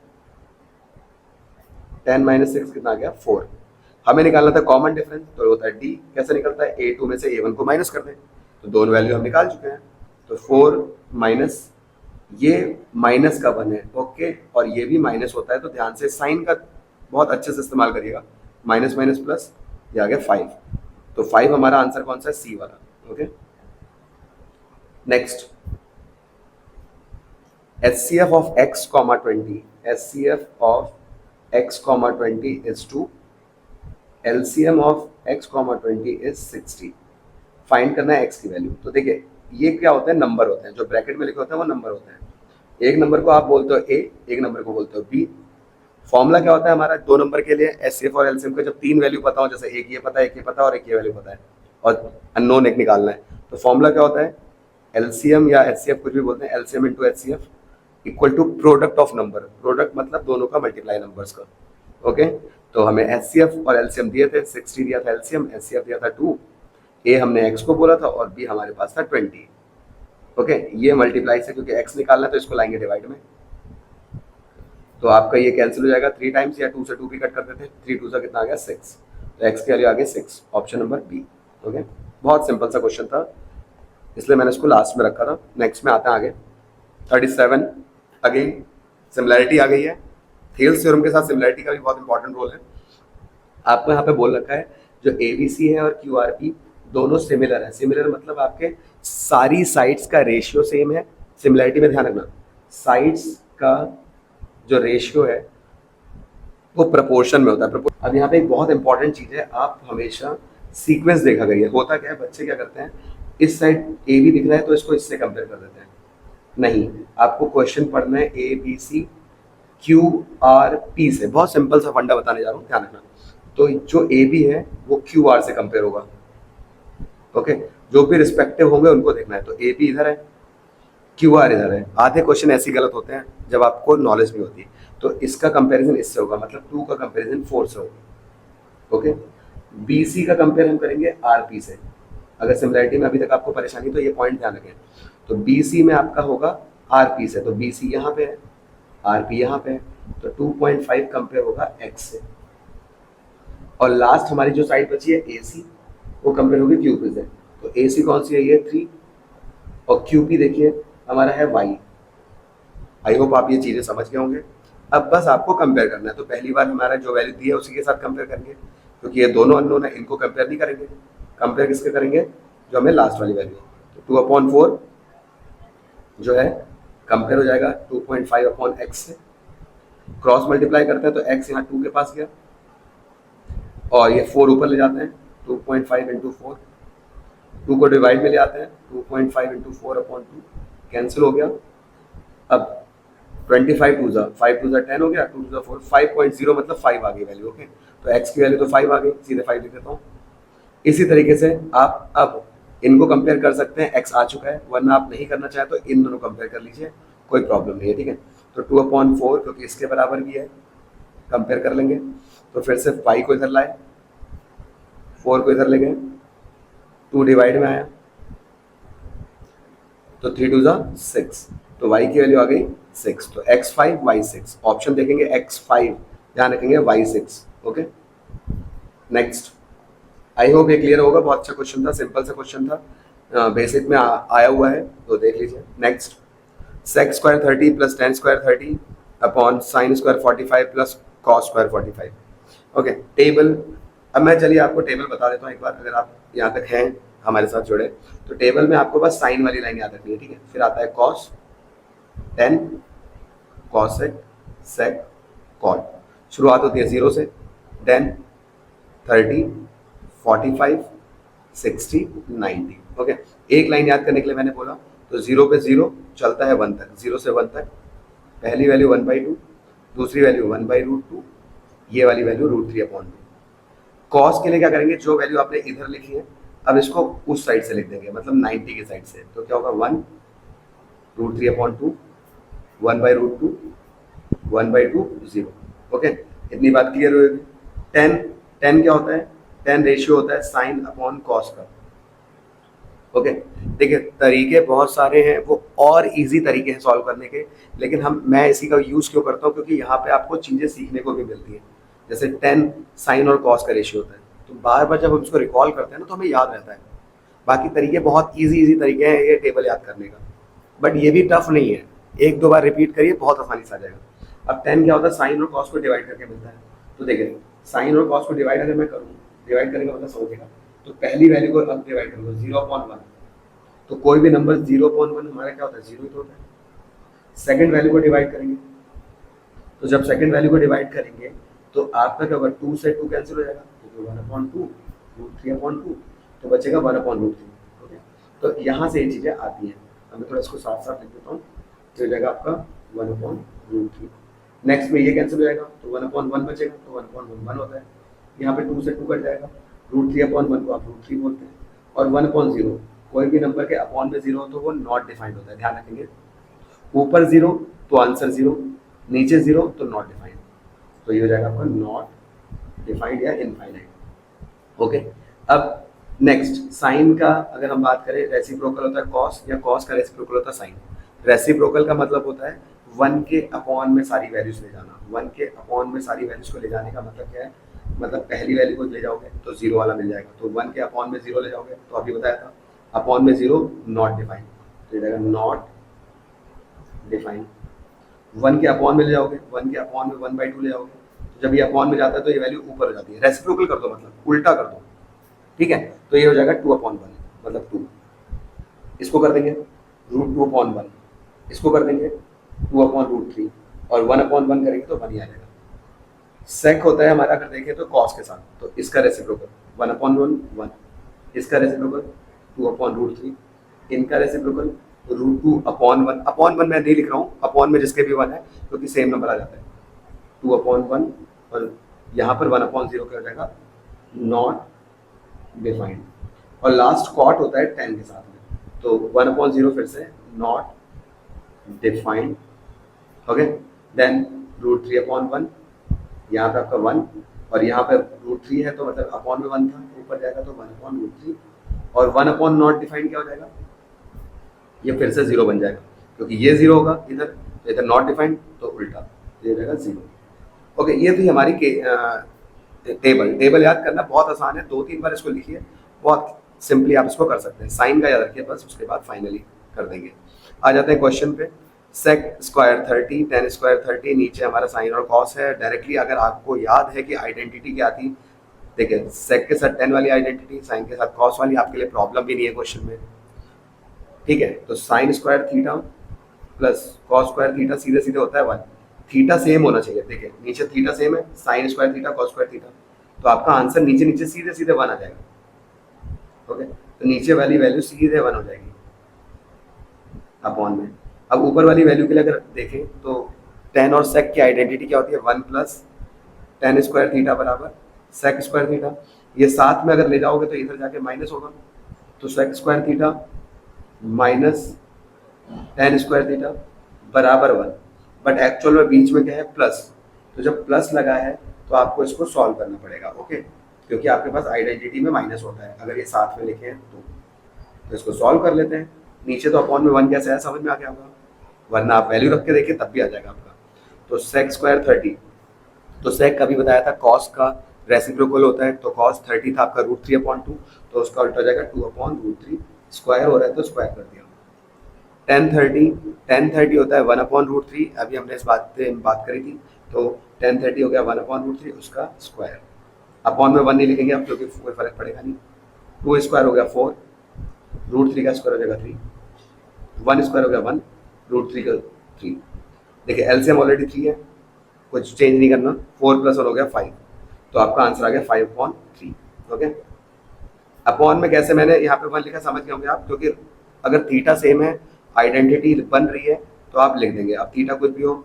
वरना अगर नहीं आपको पता तो आप रखते वैल्यू 45 की आती है आपकी 1/√2, इधर भी रखते हैं 1/√2, ये हो जाता है 1/2, 1/2, एलसीएम 2 है, ये ऐड होकर 2 हो जाता, कट के 1 ही आता। ठीक है, तो आप डायरेक्टली देख सकते हैं इसको, बट हमें थोड़ा सा स्मार्ट वर्क करना पड़ेगा एमसीक्यूज के लिए। 20 एमसीक्यूज को आधे घंटे में कंप्लीट करने का सोचना चाहिए हमें, आधे से घंटे से थोड़ा सा ज़्यादा अगर लग जाए तो कोई बात नहीं, बट कोशिश करनी चाहिए कि हम इसको बाद के लिए फिर हाफ एन आवर या 40 मिनट्स के अंडर में कर लें तो ज़्यादा बेटर है। नेक्स्ट, tan स्क्वायर है -1/cos स्क्वायर है, अगेन tan स्क्वायर है। देखिए 1/cos हमें बताया था रेसिप्रोकल किसका होता है, सेक का, तो ये हो जाएगा सेक, स्क्वायर आ जाएगा क्योंकि स्क्वायर की फॉर्म में है। आइडेंटिटी tan और सेक की क्या होती है, 1 + tan स्क्वायर है बराबर सेक स्क्वायर है। अगर आप tan के पास में सेक लाएंगे क्योंकि tan पहले है, तो इधर आके माइनस होगा, तो tan स्क्वायर है -सेक स्क्वायर है, या थीटा इक्वल हो जाएगा 0, इस साइड है +1। ओके, अब आपको इधर 1 नहीं चाहिए क्योंकि आपके पास सिर्फ ये वाले टर्म है, तो 1 को आप +1 को उधर भेजेंगे तो +1 उधर जाके क्या हो जाएगा माइनस, तो tan square theta -sec square theta आपको कहीं भी दिखाई दे तो इसकी वैल्यू होती है -1।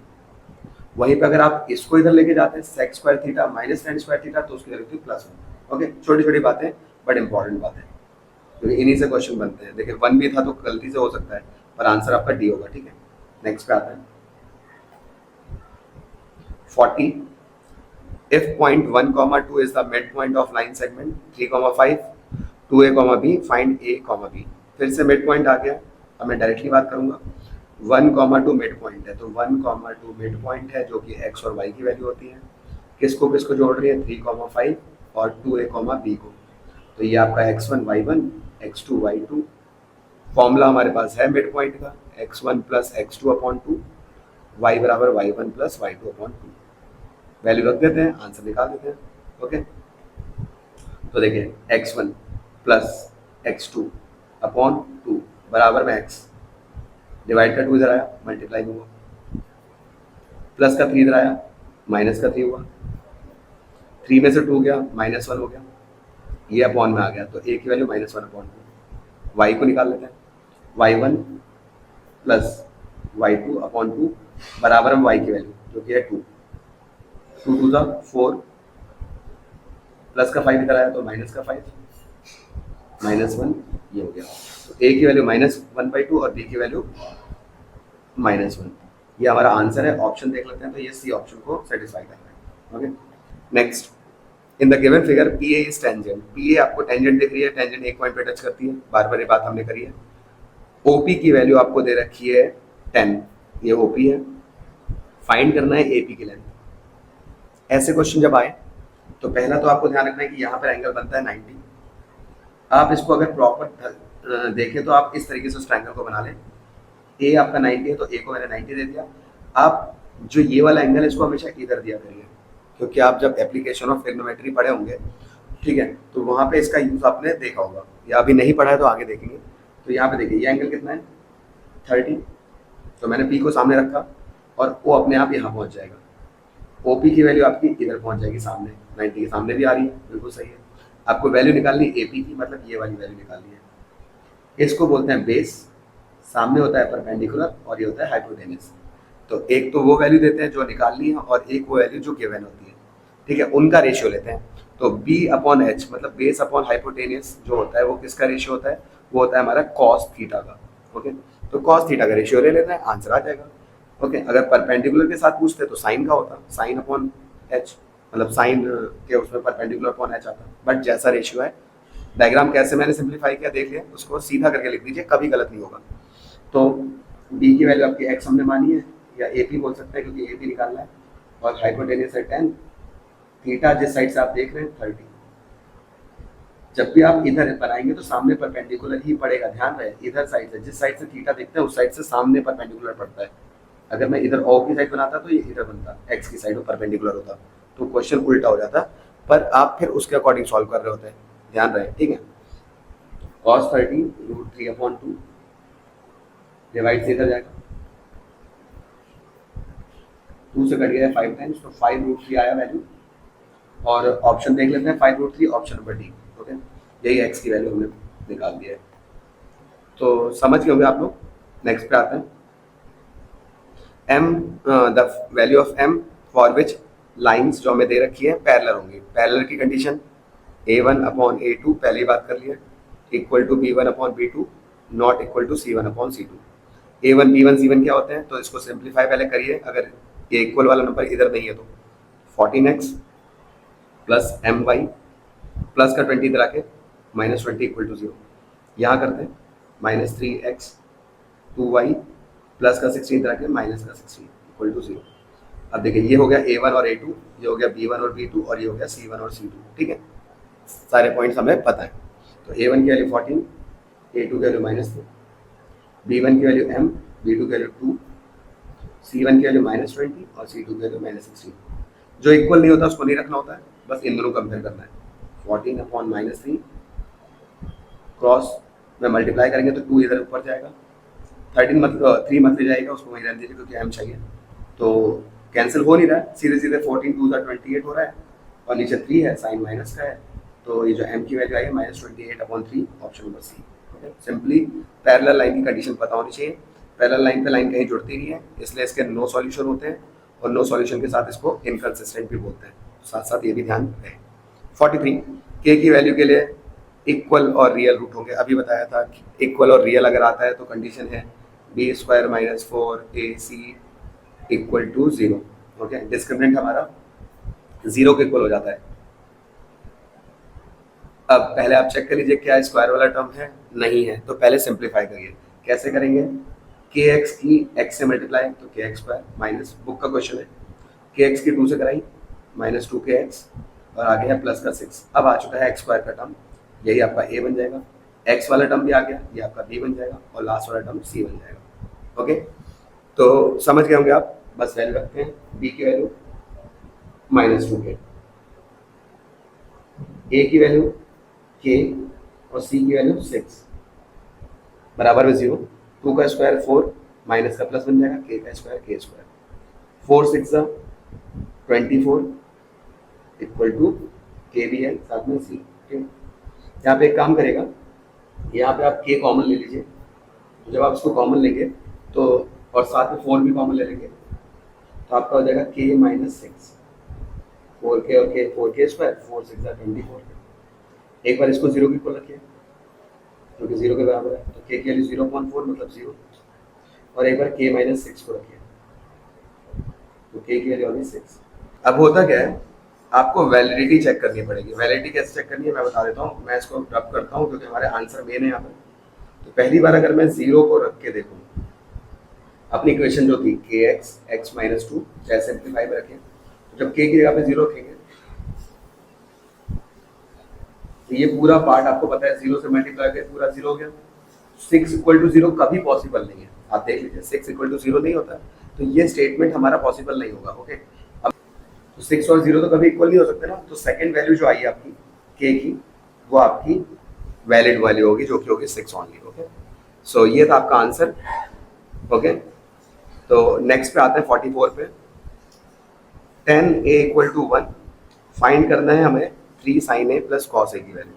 तो tan a equal to 1 angle से सॉल्व करेंगे जल्दी हो जाएगा, बाकी अगर आपको चाहिए तो आप ऐसे भी कर सकते हैं ट्राइंगल बना के, जिसमें tan का जो रेशियो होता है वो पता है p/b, और अपॉन में कुछ नहीं तो वो भी 1, तो p भी 1 b भी 1, आपका हाइपोटेनस √2 आ जाएगा पाइथागोरस लगा के, फिर आप यहाँ पर वैल्यू रख लेंगे। 3 साइन जिसका रेशियो होता है, साइन होता है p/h का, तो 1/√2, कॉस होता है हमारा b/h का, तो 1/√2, 3 1 3 होता है तो 3/√2 प्लस 1/√2, सॉल्व करेंगे 3 + 1, एलसीएम ऑलरेडी √2 है, अब ये तो कोई वैल्यू को शो नहीं कर रहा ऊपर जो दिख रही है, तो आप क्या करेंगे, रेशलाइज कर लेंगे। रेशलाइज कैसे करते हैं, रूट के नंबर से ऊपर नीचे मल्टीप्लाई कर लेंगे।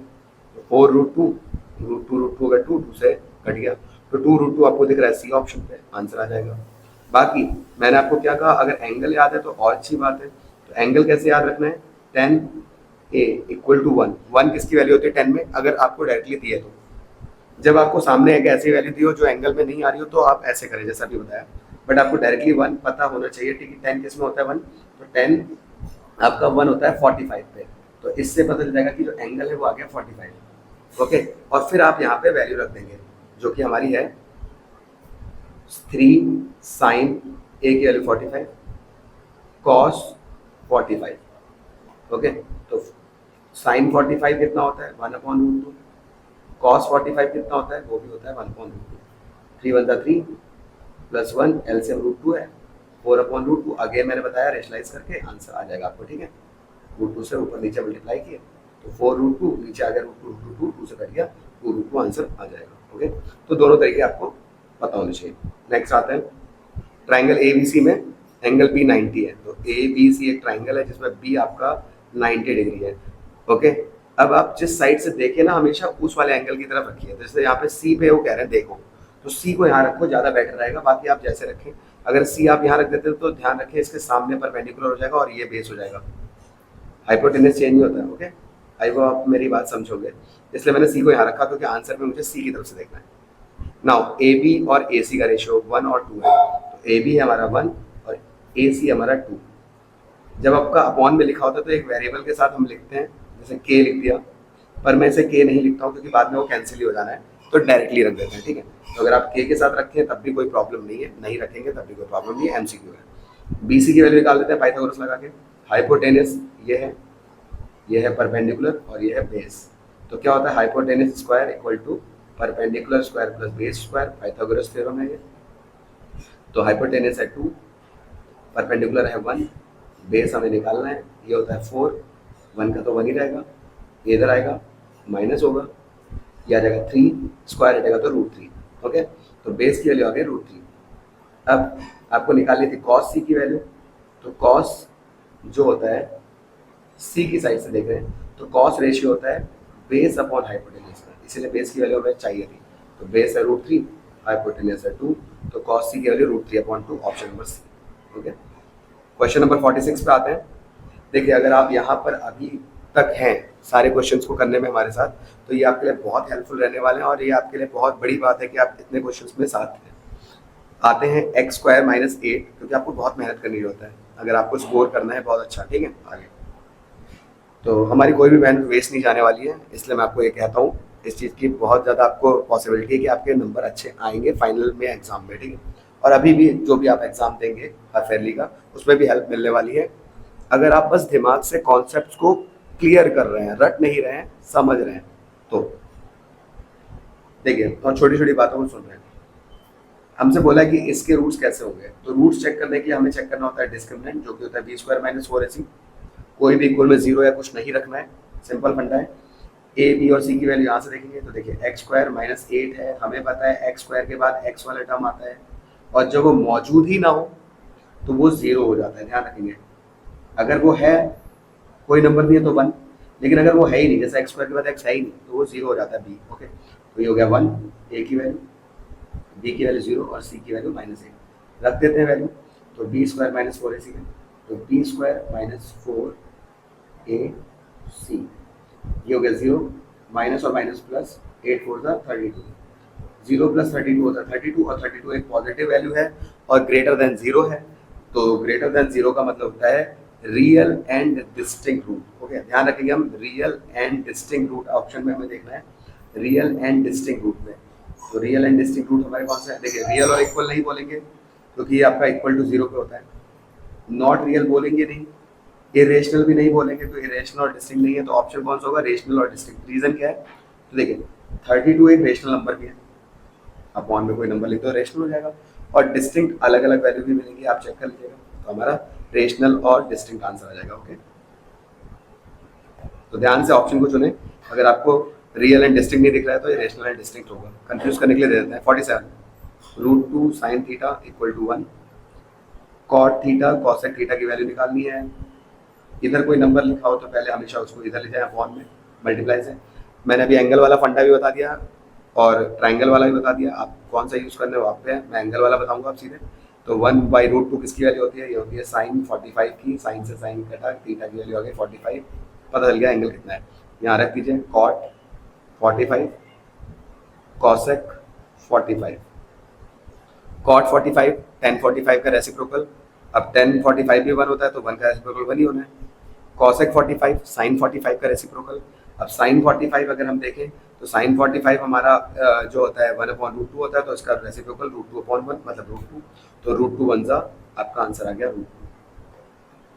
नेक्स्ट p की वैल्यू दे रखी है हमें 2 की पावर 3, 3 की वैल्यू दे रखी है 2 और 5, q की वैल्यू दे रखी है 2 की पावर 2। सिंपल फंडा है, एलसीएम निकालना है। एलसीएम मतलब बड़ी पावर्स ले लेनी होती है, एचसीएफ मतलब छोटी पावर। तो एलसीएम में बड़ी पावर कौन सी है, 2 की बड़ी पावर कौन सी है, 2 की पावर 3, 3 की बड़ी पावर कौन सी है, 3 की पावर 3, और 5 ऊपर वाले के पास है, नीचे के पास है ही नहीं, तो 5 सिंगल ही लेंगे। ओके, तो आपका फाइनली आंसर आ चुका है। डायरेक्टली आप इसको कर देंगे 2 की पावर 3, 5 3 की पावर 3 और 5, ये हो गया। ओके, एचसीएफ पूछो तो एचसीएफ में smaller power. Next 49, for what value of A equation has unique solution. एक क्वेश्चन ये भी देख लेते हैं। यूनिक का condition a1/a2 not equal to b1/b2।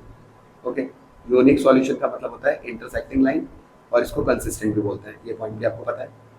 Now a1 k a2 2 not equal b1 2 b2 1, y का कोएफिशिएंट कुछ नहीं है 1। मैं इनको इधर नहीं लाया हूँ, आप ले आइएगा सिंप्लीफाई करने का, बट यूज नहीं था तो मैंने नहीं किया, ठीक है। अब आप इसको देखिए 2 इधर से इधर जाएगा तो 1 से फर्क पड़ेगा नहीं, तो 2 2 का 4 हो जाएगा, नॉट इक्वल। तो नॉट इक्वल टू 4 कंडीशन कौन सा है, एक्सेप्ट करके भी वर्ड आ जाता है कई बार, एक्सेप्ट 4, तो वो इसी की बात करता है, ठीक है। अगर ऑप्शन में वो नहीं होगा तो ये मिल जाएगा। तो नेक्स्ट 50 लास्ट क्वेश्चन, 2 10 60 की वैल्यू √3, 10 हटा देंगे, 10 60 की वैल्यू √3 होती है इसलिए। नेक्स्ट 1 माइनस 10 स्क्वायर 50, तो 60, ये हो जाएगा स्क्वायर, क्योंकि स्क्वायर लगा है नीचे। ओके, तो 2 √3, 1 माइनस रूट का नंबर का स्क्वायर होता है तो नंबर बाहर आ जाता है। 2 1 में से 3 गया, माइनस कर दो, 2 से 2 कट गया, माइनस का साइन ऊपर मिल जाता है, तो ये आ गया माइनस का √3। एक बोनस क्वेश्चन है, वो भी देख लेते हैं, 51 क्वेश्चन। ओके, और इसके बाद हम इसको एंड करेंगे। आई होप आपको सारे क्वेश्चन पसंद आए होंगे। ये सभी मैंने अभी जो आए थे 2025 में उसके क्वेश्चंस लिए हैं। आप इनको बिल्कुल पेशेंस के साथ कीजिए, एक लाइन से कर दीजिए एक बार बैठ के, आपके अंदर अलग सा कॉन्फिडेंस आएगा हाफ ईयरली को लेके, क्योंकि मैंने अभी सिर्फ कंसिडर किए हैं 7 से 8 चैप्टर ही, ठीक है। कुछ और करने हो तो आप मुझे बता दीजिएगा कमेंट्स में कि ये भी चैप्टर आ रहा है, तो मैं उनको भी कंसिडर करके एक और वीडियो बना दूंगा। इसके बाद हम कुछ बड़े क्वेश्चन देख लेंगे 2 3 4 मार्क्स वाले, मतलब 2 3 और जो हमारी केस स्टडीज़ हैं। ओके, बाकी और भी क्वेश्चन आपके पास वीडियोस हैं हमारे, बाकी और भी मैंने बहुत इंपॉर्टेंट क्वेश्चंस डाल रखे हैं, आप प्रीवियस में देख सकते हैं, वीडियोस को उठा के आपको मिल जाएंगे, उससे आपको बहुत हेल्प मिलने वाली है। बस आपको जो चैप्टर करना है उसके अकॉर्डिंग देख लीजिएगा, ठीक है। Which of the following is a quadratic equation, check करना है कौन सी क्वाड्रेटिक है। क्वाड्रेटिक होने के लिए मैक्सिमम पावर 2 होनी चाहिए, इससे ज़्यादा नहीं, और ये नहीं हो वो भी चलेगा। तो पहला वाला चेक करते हैं, a + b whole square, a square b square 2ab, X square से एक्स स्क्वायर कट गया 1 2x। देखिए x का स्क्वायर ही खत्म हो गया तो ये नहीं होगी। नेक्स्ट चेक करते हैं, x - 1 x + 2 2x + 1। पहले x के x से कराई x स्क्वायर, x के 2 से कराई 2x, -1 के x से कराई -x, -1 के 2 से कराई -2, 2x से 2x कैंसिल कर दीजिए, x स्क्वायर -x -2 = 1, +1 इधर आया -1। देखिए इस इक्वेशन के पास मैक्सिमम पावर 2 है तो यही आंसर हो जाएगा। बाकी आप चेक कर लीजिए, वो नहीं होने वाले, ठीक है। यहाँ पे तो ये वाला तो होगा ही नहीं, क्योंकि इसकी पावर, जब भी रूट का मतलब होता है इसकी पावर, रूट जब हटाएंगे तो पावर 1/2, और फ्रैक्शन में नहीं होनी चाहिए, ठीक है, तो क्वाड्रेटिक नहीं है। इसको सॉल्व करेंगे तो यहाँ पे आपको पावर मिलेगी x की पावर 3, a + b का होल क्यूब जो होता है वो देख लेते हैं, a³ b³ 3a² b 3ab², 2x के x स्क्वायर से कराई तो 2x³, 2x की 1 से कराई तो हो जाएगा 2x। अब x³ और इस साइड 2x3। अगर यहाँ 2 होता तो कैंसिल हो जाता, बट नहीं हो रहा है क्योंकि देखिए यहाँ पे इधर आएगा तो भी x3 तो बचा रहेगा ना, इसके पास 2 है, इधर 1 है, तो 1 तो रहेगा ही, तो ये भी नहीं होगी। ओके, तो फाइनली हमारा आंसर हो चुका है। तो ये थे हमारे क्वेश्चन, 51 क्वेश्चंस को हमने किया है। बाकी इसके बाद नेक्स्ट वीडियो में मैं और क्वेश्चंस लाऊंगा। ओके, सैम्पल पेपर भी करूंगा सीबीएसई का। आप प्लीज़ हमसे जुड़े रहिए और सब्सक्राइब कीजिए, अपने दोस्तों को शेयर कीजिए।